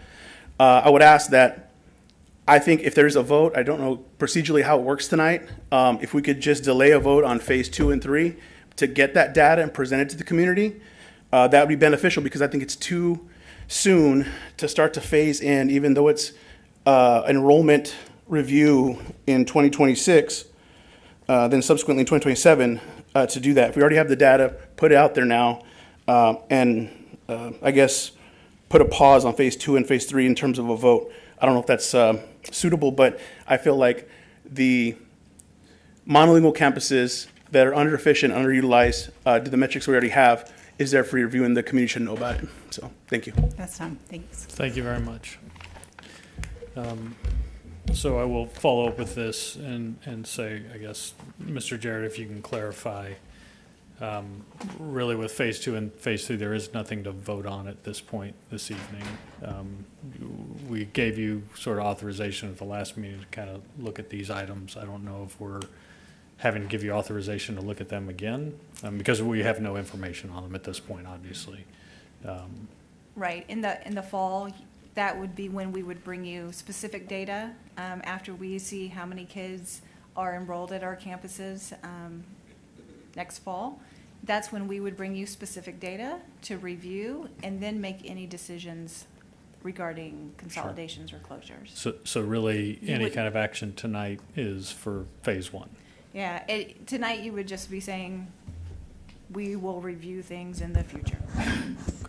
Okay.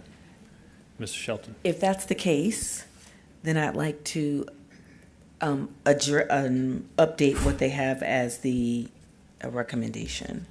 Because the recommendation is that the board approves the implementation plan for the efficient committee recommendations and changes to FDA local. But then on page 56, the administrative consideration is phase 1. It includes the CTE program, the legal language, medical, the board policy, expansive planning. Phase 2 is campus and dual language consolidations. That's what it's titled. Phase 3 is continued consolidation review. So if what you really want to vote on is the policy, then we'll need to make a different motion than what's on page 56. Well, I think for sure they're asking for the totality of phase 1, which is being able to plan for those future programs and the interdistrict transfers, which would be the policy. If I may. Yes. So we're still asking for both, and here's what I mean by both.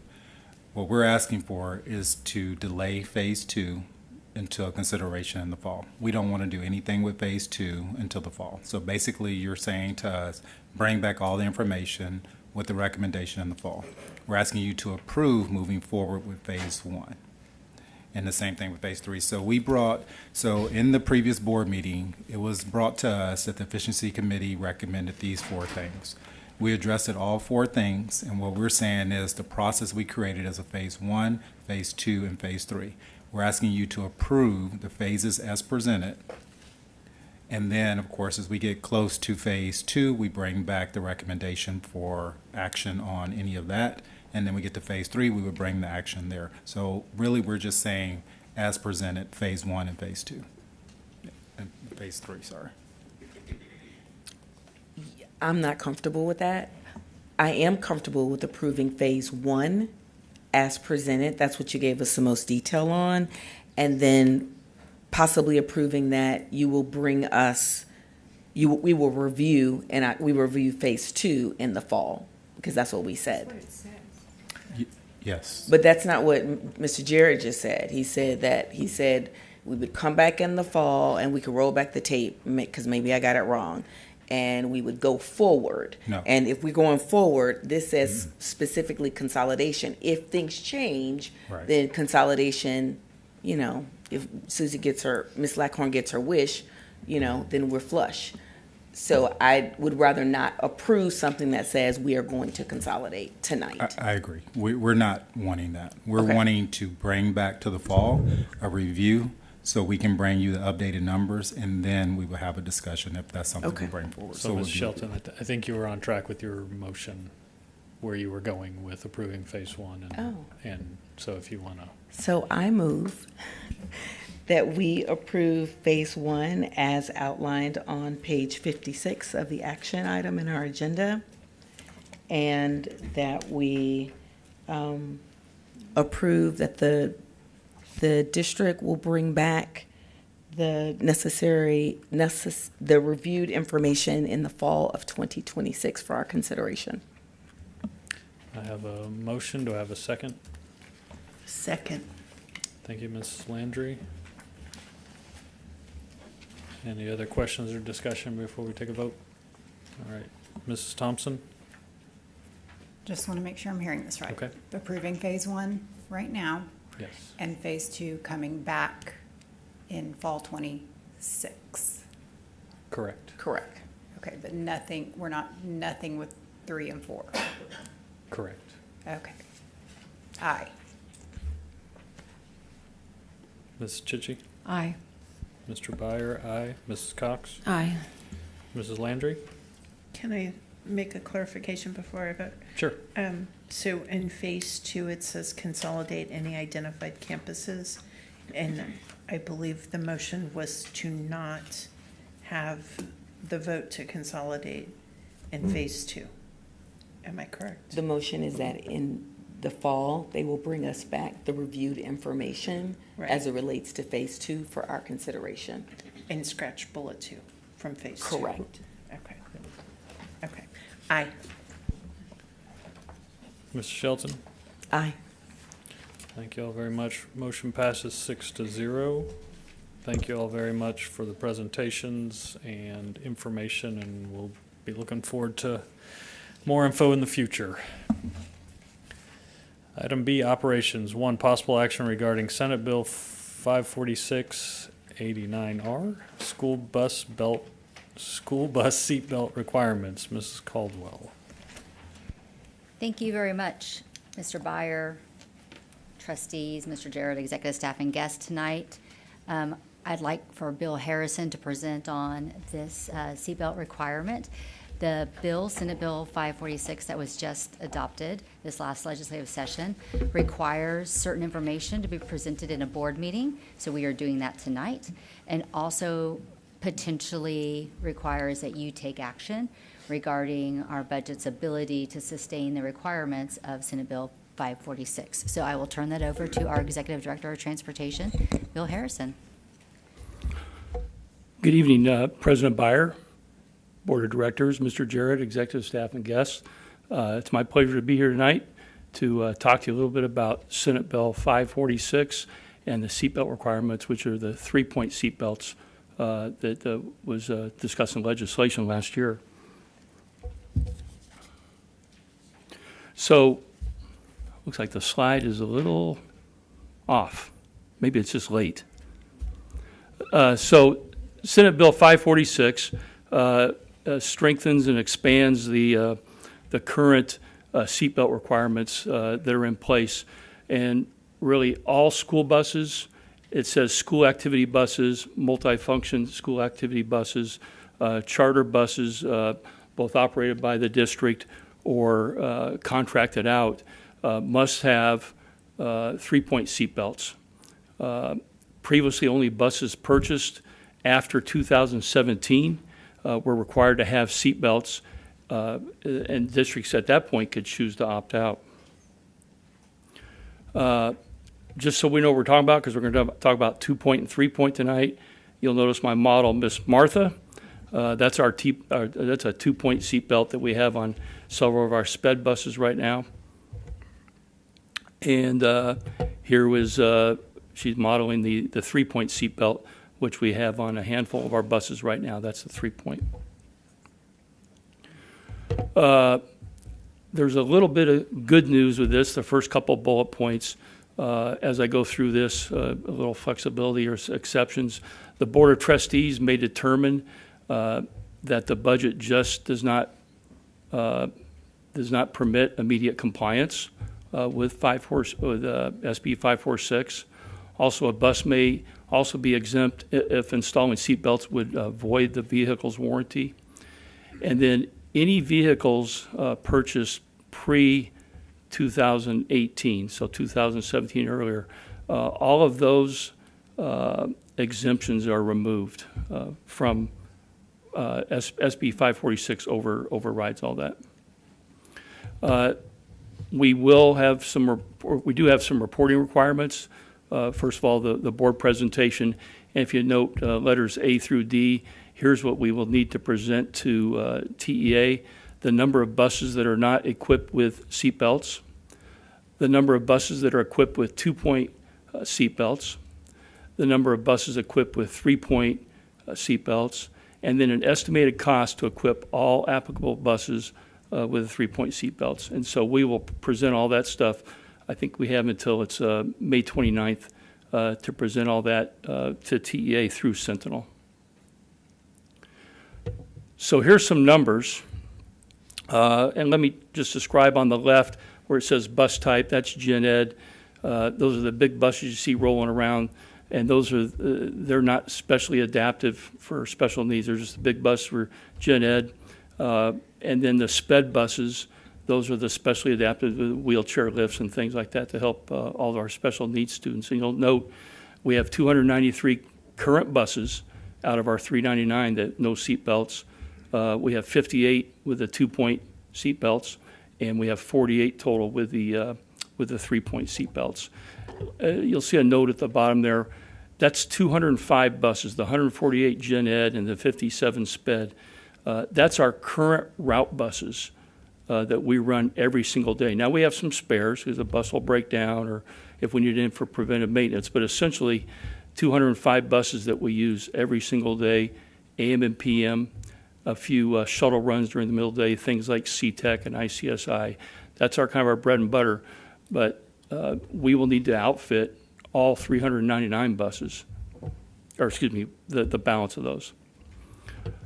So here's some estimated costs to retrofit our gen ed buses. If you look on the far left, going down, IC is better known as international buses. And we have on that first line some buses that are post 2010, December 2010. That's where the seat seat manufacturers started changing the flooring and the seats to be able to retrofit 3 points. So international, and then Bluebird, and you can see a total. It's 293 buses, $16.7 million. For the sped buses, we don't have any of the Bluebirds in sped buses, but what we have are a couple of categories of international buses, some post-2010, some pre-2011, total 58 buses for $3.1 million in retrofit cost. So the total estimated cost, it just pushes $20 million, as you can see right there for the total retrofit. Now, I did shop around a little bit. We have a third-party vendor that gave us a quote. That was back about 2 months ago when trying to figure out the dollars and cents and all this. However, I should note that the quotes they provided are higher than what our manufacturers would provide. So if I totaled all those out, it would be a lot more than what I already showed you on some of those slides. Now, we do have a little bit of a transition period. Districts are required to be fully compliant with a 3-point seatbelt standard by September 1 of 2029, so a little over 3 years. School systems will be able to participate in a grant opportunity. However, none of those details, as much as we've tried to find out and ask, and people in our industry try to get some inside information, there's no details yet to have been released on anything that have to do with a grant. Bond 2025, we have 92 buses.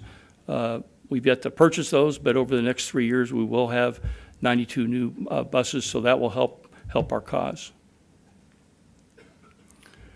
Now, this is the new number. Once we get those 92 buses, you'll note that we dropped to 233 buses with no seat belts, 26 with lap belts, and then we jump up to the 140 with the 3-point seat belts, still remaining at that 399. And then the estimated cost this is the new cost. Once we have the 100 buses, the 92 buses, you'll note it's $13.5 million is the new retrofit cost to bring us into compliance. Now, if the board tonight decides that the budget is not available to accommodate and pay for the $13.5 million, then there's a resolution in your packet that you can take some action on tonight.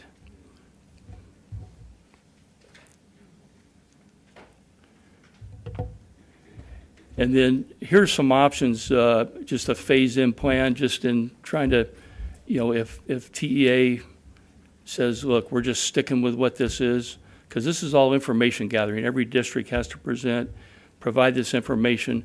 We don't know how TEA is going to react and what they'll get back to us with, but we feel we can retire about 5 buses each year, total 20, and that's starting this year. In fact, we've already picked out 4 or 5 we probably will retire. So in the next 4 years, retire 20 buses, purchase 38 buses each year in addition to the current bond purchases for a total of $6.1 million each year, retrofit 42 buses each year for a total of about $1.4 million, and then apply for any TEA grants. And I encourage any of our administration to make sure that we try to apply for any of those grants that might be available. So I'll take an opportunity to answer any of your questions if you have them, and I hope this information was helpful to you. Thank you. It looks like Ms. Landry had her hand up first.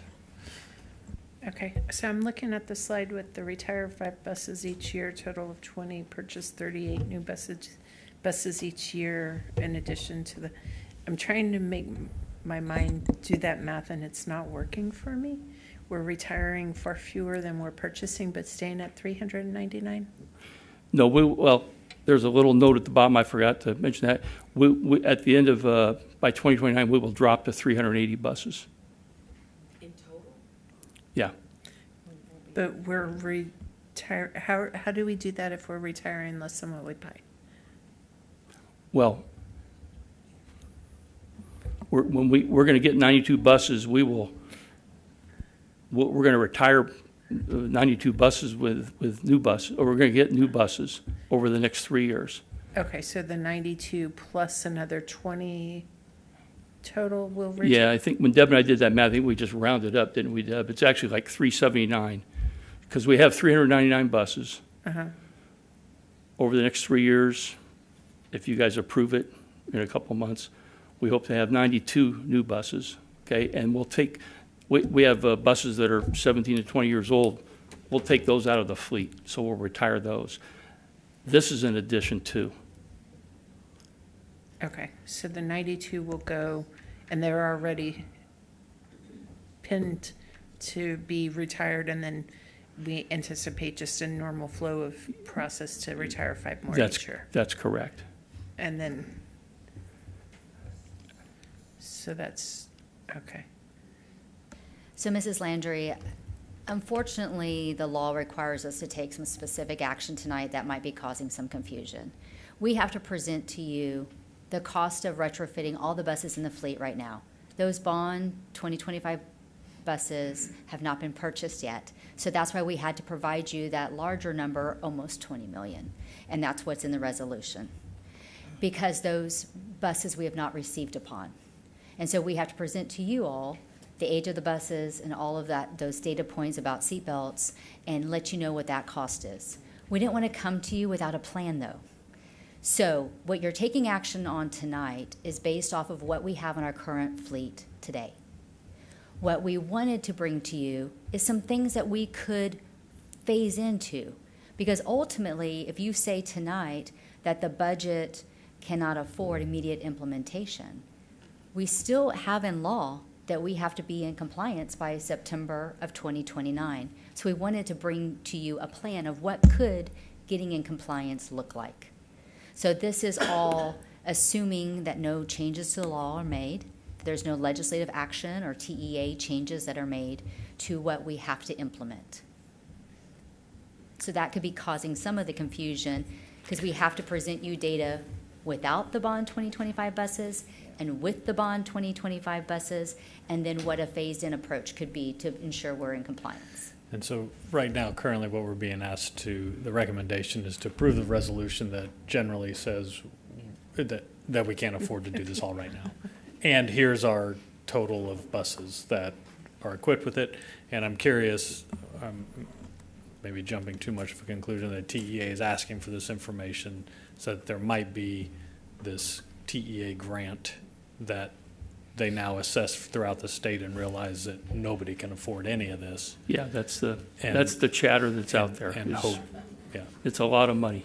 And then come up maybe at the next legislative session with a plan on how to get everybody in compliance by 2029.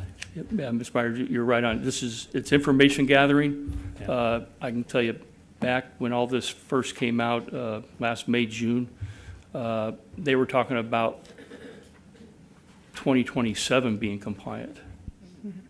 And there was, I don't know who said, no, we need to add some years. Yeah. And now they're hoping, and people are, some of our advocates are trying to stretch it out even a couple more years, just because of it's a lot of money.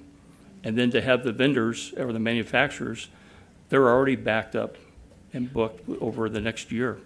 I can't even get on the list. Yeah. Do we have any in-house techs that are capable of replacing the existing seat belts with the 3-point? Yes, a little bit. The manufacturer, the newer buses, the ones that don't cost $70,000 to retrofit, the ones that are $30,000 or $35,000 to retrofit, we could have some of our maintenance staff, or it could be summer work for some of our drivers. It can't be too technical, but basically in those newer ones, the reason why it's a lot less is the floorboards in 2011 were made and designed and tested to withstand 3-point seat belts, and the new seat that they put in, we basically just lift the back of the seat out and put a new seat in that has those 3 points, and doesn't void the warranty. Those older buses, the ones that will cost $70,000, this is long ago. Those are buses that are 14, 18, 20, 21 years old. We don't have the 3/4-inch marine plywood in there, and we have to replace all the flooring in the buses. And you're talking about replacing the floor on a bus that we might get $500 for. And that's where everybody, some of the folks that I speak to a little bit here and there, who's going to pay $70,000 to have, it's a lot of dough. So that's the information we're getting back to TEA, and they're going to have to make some decisions, I guess, in the next legislation. And so do we have a program that shows us which buses are due to be, I guess we sell them when, you said $500, so whenever we move them out, so we know a date or approximate year that bus will no longer be in our fleet and therefore not need to be retrofitted or considered for the cost, right? So, or is that part of the 92? I'm assuming. Yes. So we have 399 buses now, and let's say we got all 92 buses this year, but we don't have to be compliant till 29. But in the next 3 years, we'll take delivery of some buses this year. Next year, the following year, we'll be compliant. That will be 92 buses that we can take out of our fleet and let administration do with whatever, but we don't need them. So we're trading off 92 new ones for 92 that if we kept them and we didn't have new buses, we'd have to retrofit them. And with that retrofit, we want to just be careful that whether it's of a newer bus or those older ones that require that new floor, we want to be careful not to void that manufacturer's warranty. So before we committed to staff doing the work, I would want assurance from the manufacturers that they will honor the warranty. How long are those warranties generally? I'm sorry? How long are the warranties generally? Yeah, they're 1-year warranties. Just 1 For year. the installation of the seatbelt. That's correct. But the bus warranty is what, Bill? I think it's the life of the bus. Correct. So we don't want to void the life of the bus warranty. Okay. Yeah, I had that conversation a couple weeks ago, and then on Thursday or Friday, trying to catch up with the guy that I work with, or my contact. I wanted to just make sure on the warranty part, especially on the ones, even if they did it at 70,000, and it will not void the warranty on the bus as long as they do the work. Now, I shared a slide a couple back about an outside vendor doing it. The warranty will be voided if they do it. Okay, so that cost isn't Well, really it's just there. Again, I had to, come up with something. well, I didn't know what an outside vendor would charge, and then I found out. I thought, well, they're charging more than the manufacturer, so it makes sense just to use the manufacturer. It doesn't void the warranty. Gotcha. Okay. All right. Thank you. Ms. Shelton? It's been a really long day for me, and your tie is making me so happy. Can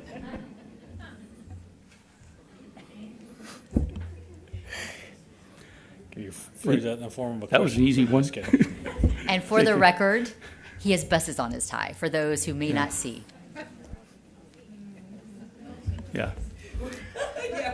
I wear it in important meetings like this, so. Any other questions about the resolution? All right. If not, do I have a motion to approve the resolution as presented to us? So moved. Thank you, Ms. Chigi. Do I have a second? Second. Thank you, Ms. Shelton. Ms. Thompson? Aye. Ms. Chigi? Aye. Mrs. Cox? Aye. Mrs. Landry? Aye. Oh, Mr. Byer? Sorry, aye. Ms. Shelton? Aye. All right, motion passes 6-0. Thank you very much. Appreciate it. Thank you, Deb. Item C, consent. 1, instruction and campus administration. A, school health advisory council member appointments. B, consideration and approval of contracts pursuant to HB 3372. C, 2025-2026 campus and classroom libraries submission 2. 2, business services. A, over 100,000 purchases. 3, operations. A, variable width electrical easement dedication to CPS for Lighthouse Baptist Church. B, open records designation of 10 non-business days. 4, minutes from March 2nd, 2026 and March 23rd, 2026. 5, end of consent. Do I have any trustees wishing to pull an item for consideration? I'd like to Shelton? pull the variable electric easement. Okay, item 3A. Any others? I'd like to pull 1C 1C and 2A. 2A. All right, do I have a motion to approve items 1A and B, 3B, 4, and 5? So moved. Thank you, Ms. Landry. Do I have a second? Second. Thank you, Ms. Shelton. Ms. Thompson? Aye. Ms. Chigi? Aye. Mr. Byer? Aye. Mrs. Cox? Aye. Mrs. Aye. Landry? Aye. Aye. Ms. Shelton? All right, those items pass 6-0. All right, we'll start at the top. Item 1C, Mrs. Landry. Okay, so I would like to make a motion to table this until the next meeting. We had some significant feedback from, and I couldn't tell if that was from the DLAC or if that was from the community, all of the 74 books that there was community feedback on. I'm not sure if, and maybe I missed it. I didn't see a report from the DLAC with a summary of what they had gone through. And then I asked Ms. Turner earlier today, there was an indication in the agenda that there were 6 books that were not approved or not going to be, and I don't know if those were pulled by the librarian group, if that was some of the DLAC, what that was. And there's quite a few books in there that had some concerns, so I'd like to have a little bit more time to get more information on those books. I think Dr. Munoz is here to Yes, so part of the information that we received, we had a total number of titles receiving feedback. We had 39 titles receiving feedback, and feedback meaning that it was posted for the community to review. One of the things that we did in addition is that if there were any tags or any information that was available to us, we then put it in front of the committee to also review as well. So there were no titles that were extracted before the actual DLAC review, where they were able to see every single title that was submitted for purchase. We just flagged certain ones that were in violation of House Bill 900. After reviewing those titles with the committee, then they all agreed to extract those titles from the final list that is up for consent tonight. If they're in violation of the House bill, how do they make it to the list? So there's various ways. I think there's a couple of things that we're looking at here. There are sometimes topics that are tied to certain tags that are provided to us from the publisher. In some cases, they're new publications that may have the tags. So what we are also doing in addition is that even if it's been ordered or it's up for consent, there's an additional review that is part of our library services department. I'm pointing at my director, she's right here. And so what we do is even if it is up for consent, there is a third filtration layer of reviewing everything that's available to us, because sometimes we really don't know until we actually have the physical copy, especially if it's a new title that is up for release. So tags, items for concern, publications that are coming through, those are just some things that we kind of have on our radar. But in some particular cases, there's also some titles that do have some sort of topics, but they also have to go under that review either through the classroom section or CNI or through the library services section. If there's anything that's flagged, we let our committee know ahead of time. Okay. And so I only made it about halfway through the community feedback. We got those just less than a week ago. Yeah. And the list was about 70, I want to say it was 74 books on that list, and I think I made it through about 35 of them. And clicking on each link, there was a Google form with the reason that yes, the person had challenged the book, and it seemed like there were a few in there where the person who filled out the form, and I don't know, is that the DLAC or is that community feedback? It's the community feedback that we receive. And we actually sent out reminders every week. I think we sent that out twice. We sent it out twice so that way the community could go in and give us feedback. We did get a lot of positive feedback in some of those links as well, saying that they wanted some of those titles to be available for our library. So there was a mix. But we did get some positive emails, and then in addition to that, we did have those 39 that did receive that feedback directly tied to those titles. So. And some of those forms indicated that, I remember specifically, there were a few that indicated that the book was brand new, hadn't even been released yet, so there was no way for somebody to actually review it. And then there were a couple that said that there were violence and sexual situations indicated in the books. And I feel like I didn't have enough time to review all the forms and actually do any kind of background on the book itself. So, and that's where we add that additional layer of filtration through our direct office. So they get processed through our office, and then we go through page by page. We have a team that has already been doing this for quite some time, and they already know those look-fors. But with new publications, that's just something that we need to face. We don't want to keep any titles out, but we also want to make sure that whatever we do allow is within that compliance piece of House Bill 900. So how do we comply with that and with books that haven't been released yet? So once we receive them, we review them from cover to cover. And then if there aren't any tags, we have to be able to research that. So we do have a team who does that, and they have been doing that for quite some time, going through that. It's an extensive process, but we also have some select librarians who are helping in that endeavor as well. And primarily because it's a new title, there isn't a lot of information out there. And so for those books, if we vote to include those books on the list, and then the books are then received later, and found to be inappropriate, how then do we ensure that they're not included in the titles that we have? They will not be delivered to the campuses if they violate House Bill 900. So that additional layer of support is what we leverage so that way they do not make it onto the shelf if they violate it in any way, shape, or form. And then the board is notified that the books were voted on and Yes. removed? Yes. Okay. So the feedback did identify some of the books that made it to the list. Did y'all all receive the list of those that were going to be pulled? We all did. Okay. Okay, that helps, thank you.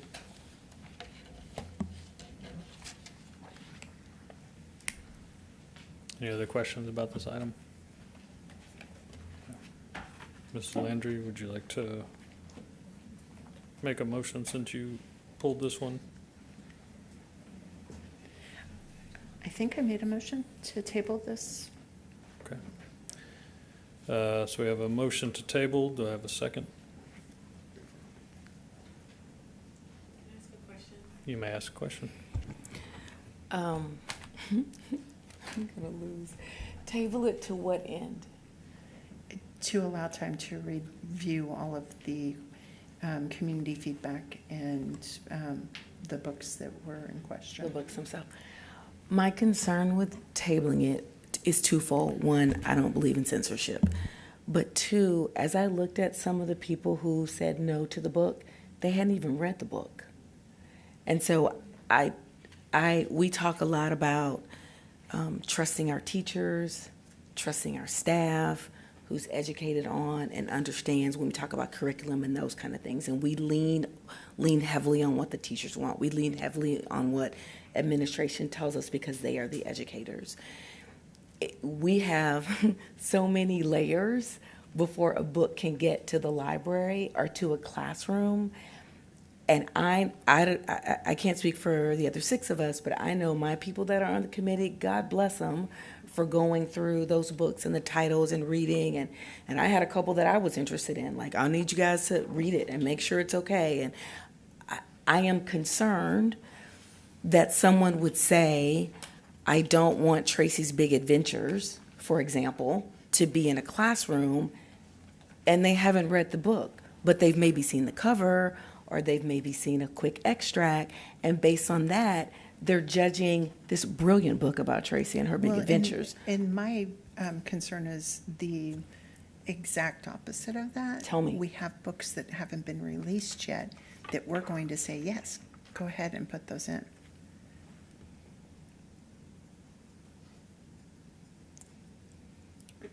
Okay.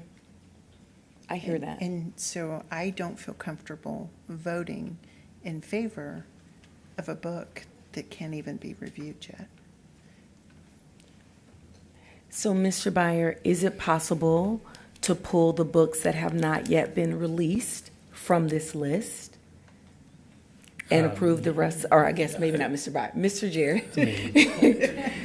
We can ask for what we want. I mean, right now there's a motion to table it. Okay. Dr. Munoz can sort of explain what happens with the books that haven't been released yet. I don't know if we need more information about that or not. So can I make a recommendation? The books that are of concern, our library services review them for you, and then we can give you an Excel sheet confirming that they don't violate HB, the rules. And then that way, I can't think of so many House bills, and that way you have a list of all the ones that's been reviewed and signed off by our staff validating that they don't violate the law.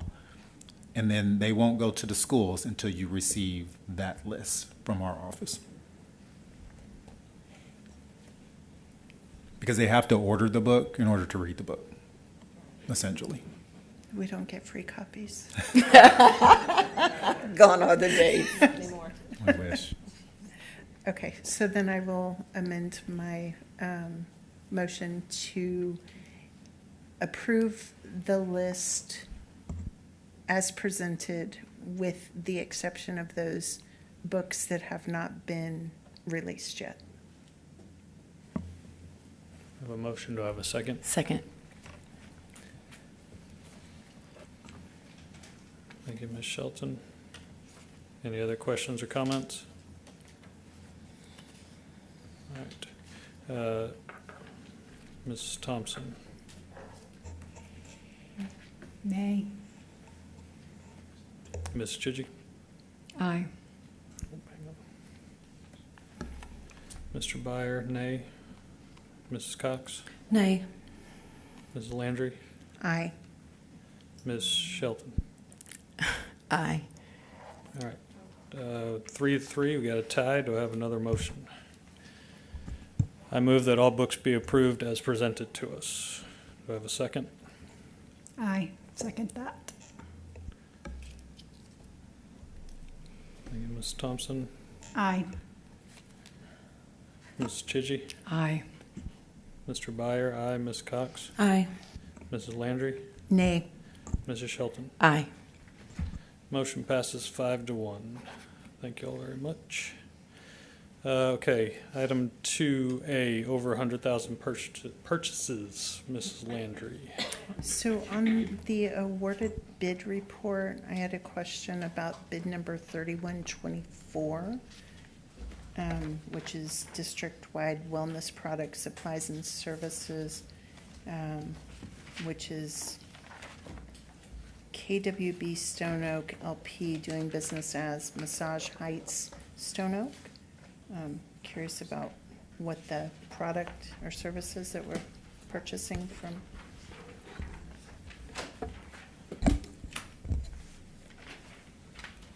I think I'm going to have to defer that to our employee benefits. Do we have anybody here from employee benefits? I'm sorry, I pulled the wrong item. Give me a second. I pulled 2A. Mrs. Landry, to confirm, are you reviewing the consent over $100,000 list or the awarded bid report that is at the end of the agenda in your packet?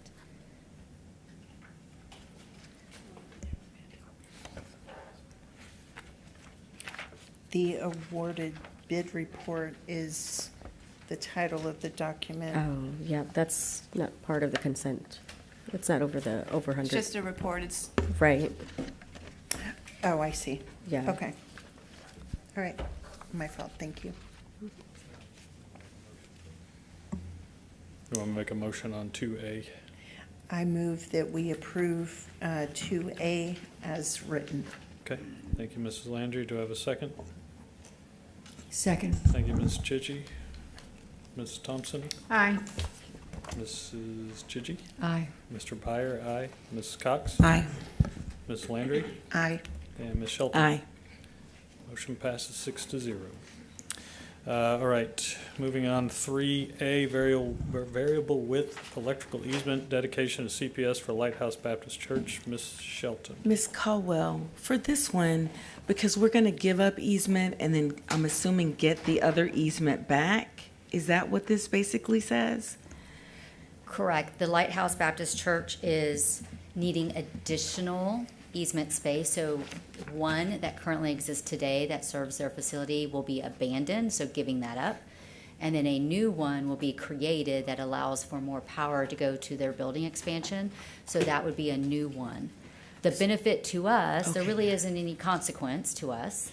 It's their easement. It doesn't bring utilities to us. But the benefit of moving it is it actually would allow us more parking spaces. I don't know if Bill is still around, but it actually gives us more parking spaces for our buses that currently cannot park next to the easement that is there today. Okay. That's, and then when we give up the other, does that take anything away from us when we give up that where we're going to have to release the for the new easement? Do we lose anything when we give that up? The easement is definitely a segment of property that is the district's, right? So we are gaining our property back that we can utilize for our bus transportation, and then we are trading that for another easement that will have easement restrictions, but it's not restrictive to our operations like the current easement is. Okay, that, I guess I didn't ask the question well. That was really what I was trying to get at. Does this help us? I know getting it back helps us, but do we lose anything with the one that we're giving up? And the answer is no. It won't impact operation. Okay. I move that we accept the variable with electrical easement dedicated to CPS for Lighthouse Baptist Church. Thank you, Ms. Shelton. I have a motion. Do I have a second? Second. Who was that? Sorry. Oh, Mrs. Landry. Motion and a second. Mrs. Thompson? Aye. Ms. Chigi? Aye. Mr. Byer? Aye. Mrs. Cox? Aye. Mrs. Landry? Aye. And Ms. Shelton? Aye. Motion passes 6-0. All right, thank you all for that.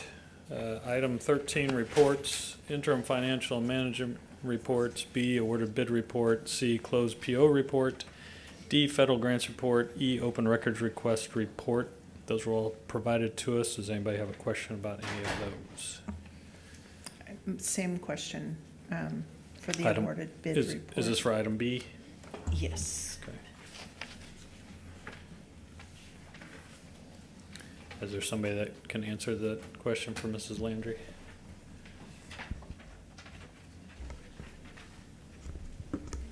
I'll have to go back and look at the bid submittal to see what they put in their services portion. So if I can get back with you. Okay, that would be great. Thank you. And this is related to our wellness program, but we'll get you the specifics. Okay, thank you. If you can provide that to Mr. Jarrett, then he can distribute it to the rest of the board. We'll put it in our Google Okay. update. Okay, that'd be great. Thank you. Item 14, discussion and possible action regarding board members' requests for items to be placed on future agenda and/or requests for reports from the administration. Do I have any trustees wanting to request anything? Ms. Shelton? I have a couple. I'd like a list of the enrollment, cost per student, and utilization for all the schools in SMD2. I'd like to so that's one. Two, I'd like to know, is the efficiency committee data available to the public, or is it only available to the committee? If it's only available to the committee, can we make it available to the public? And what's the easiest way to do that? Number 3, what would a retirement stipend, or I can't read my own writing. What would a retirement, one of our speakers came up today and said, and I may get her words incorrect, but basically we'd love to have what I heard was incentive to have people leave early, is what that sounded like to me.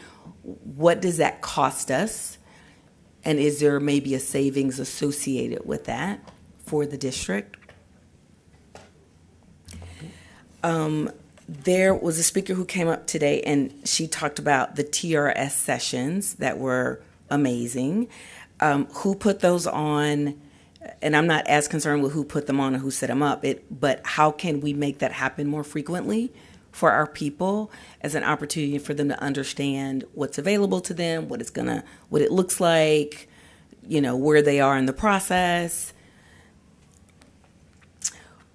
Last year, sorry, this is probably like number 5.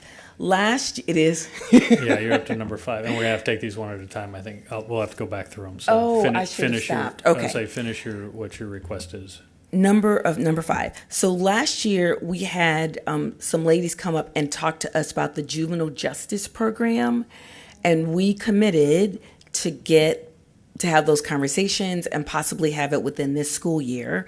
I haven't heard anything about it. I know I've asked about it at least once.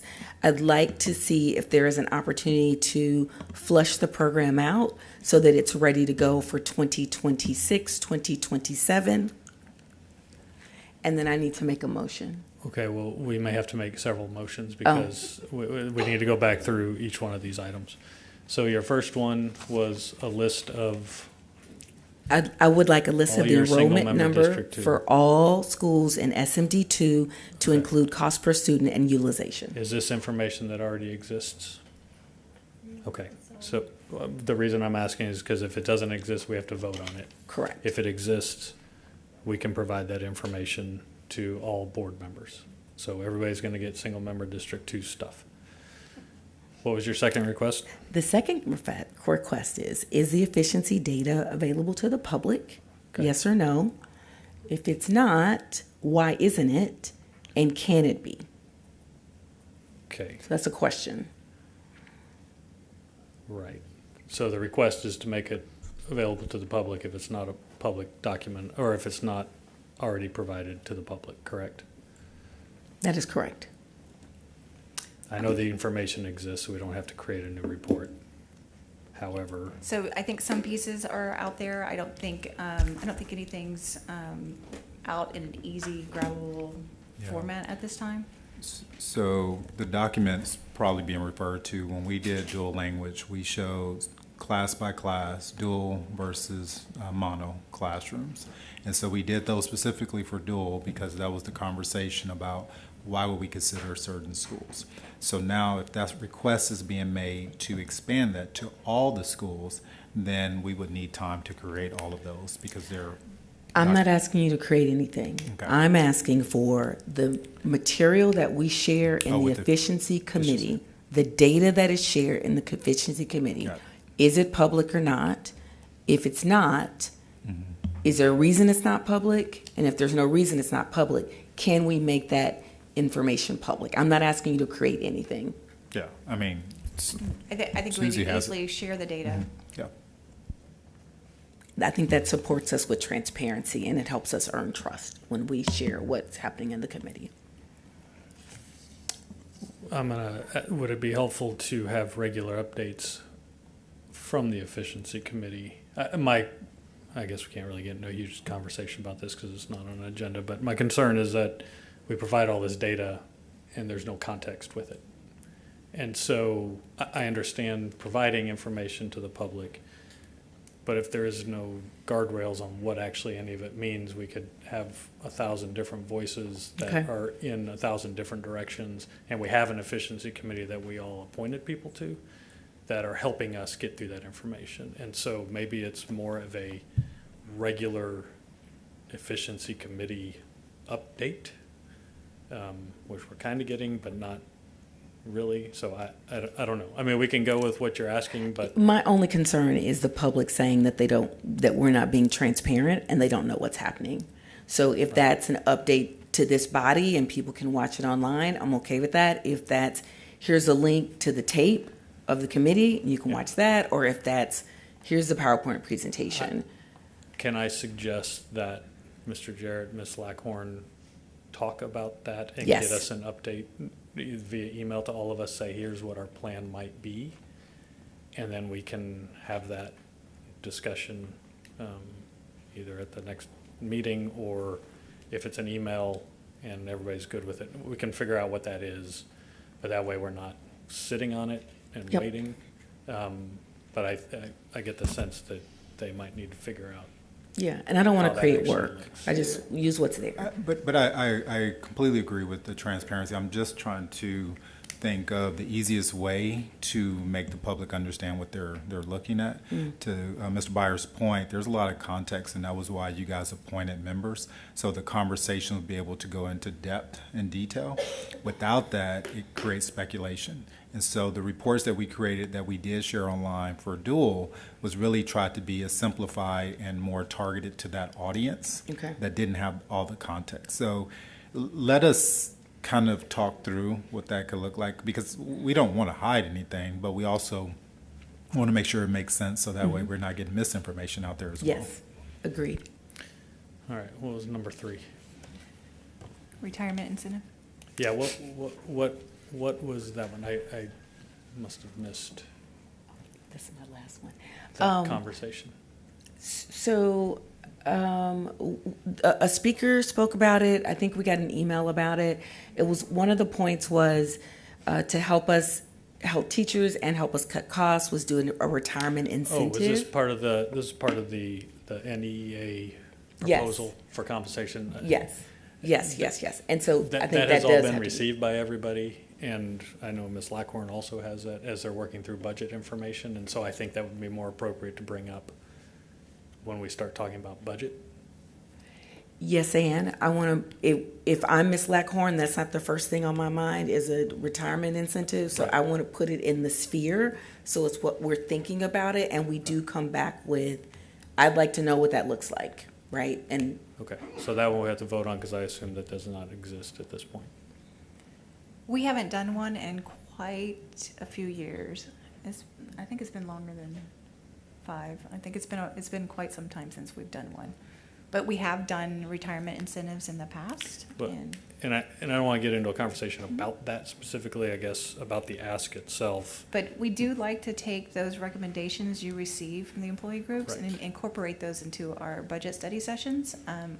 You probably don't remember because there's 5,000 slides each year, but there's almost always a slide each year where we present their recommendations and we kind of respond to them and how we can try to best address them. So it definitely would be included in our normal presentation. that's fair. I'm okay with that. Number 4. So the TRS sessions, I can just provide some basic information here. That was actually TRS who came and presented. We hadn't done one in years and years and years. We used to do them semi-regularly, but nobody came. So, like, I'm talking about 15, 7. I mean, we were not getting a lot of attendance, so that's why we discontinued those. And guess what? Everybody came. So it was very popular. It was, I think, one of the reasons why it was so valuable is because it was TRS directly, and that it's much better than having other groups or, retirement vendors coming to do that, since it was TRS directly. So we definitely were blown away by the interest, and so we want to hold more. It's going to be somewhat limited in the availability of getting a TRS representative. They're not going to be able to come down here every time we snap our fingers, but we are definitely working on it and intend to do it as we can. Thank you. Mm-hmm. Do we need to take action on that? Or is there anything you want from That's it? what I wanted. That's what you want, okay. Mm-hmm. Perfect. And number 5. Juvenile Justice Program. Oh, I was going to ask you about that. I don't recall us committing to anything. The district Did we committed. vote on something? The district committed Okay. to So sitting. we need a follow-up on Yes, what and that he's- was. Okay. Yes. If I may, and Dr. Schaefer and I was just texting, so she's been in communication to talk about this. There was some things that may require us to take that to the SHAC for consideration, partially because there is points in which there's actual physical touch where they're demonstrating a pat down for a kid, and then some discussion about the legal age for having sex. And so those things we would have to take to SHAC to see if that is something they approve for us to carry forward. And so we can communicate with them, and then we would need to just take it forward for that consideration. So she has been in contact, so it's just working through some formalities to see if that's something that aligns with our district. Okay. And so we'll bring you an update regardless on it, okay? Thank you. Mhm. Can I just? Yeah, you have other items? One more. Mhm. I'd like to move to place a discussion and possible action item regarding the student personal communication device policy at a future board meeting. All right, I have a motion to add item for discussing quote unquote our cell phone policy at a future meeting from Ms. Shelton. Do I have a second? Second. Thank you, Mrs. Landry. Any questions or discussion? All right, Mrs. Thompson, Aye. Mrs. Chigi, Aye. Mr. Byer, nay. Mrs. Cox, Nay. Mrs. Landry, Aye. Mrs. Shelton. Aye. All right, motion passes 4-2, so we'll get that on more than likely the next agenda, which would be our April 27th meeting. So, any other questions or requests for reports and/or presentations? All right, seeing none, right now we need to adjourn into closed session. This board will now adjourn an executive session pursuant to the following sections of the Texas Open Meetings Act, Texas Government Code Section 551.074, to discuss personnel or to hear complaints against personnel, and the time is 10:42 p.m.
The board will now convene an open session, and the time is 11:13 p.m. I forgot my agenda. Does anybody know what item that was? Can you grab one?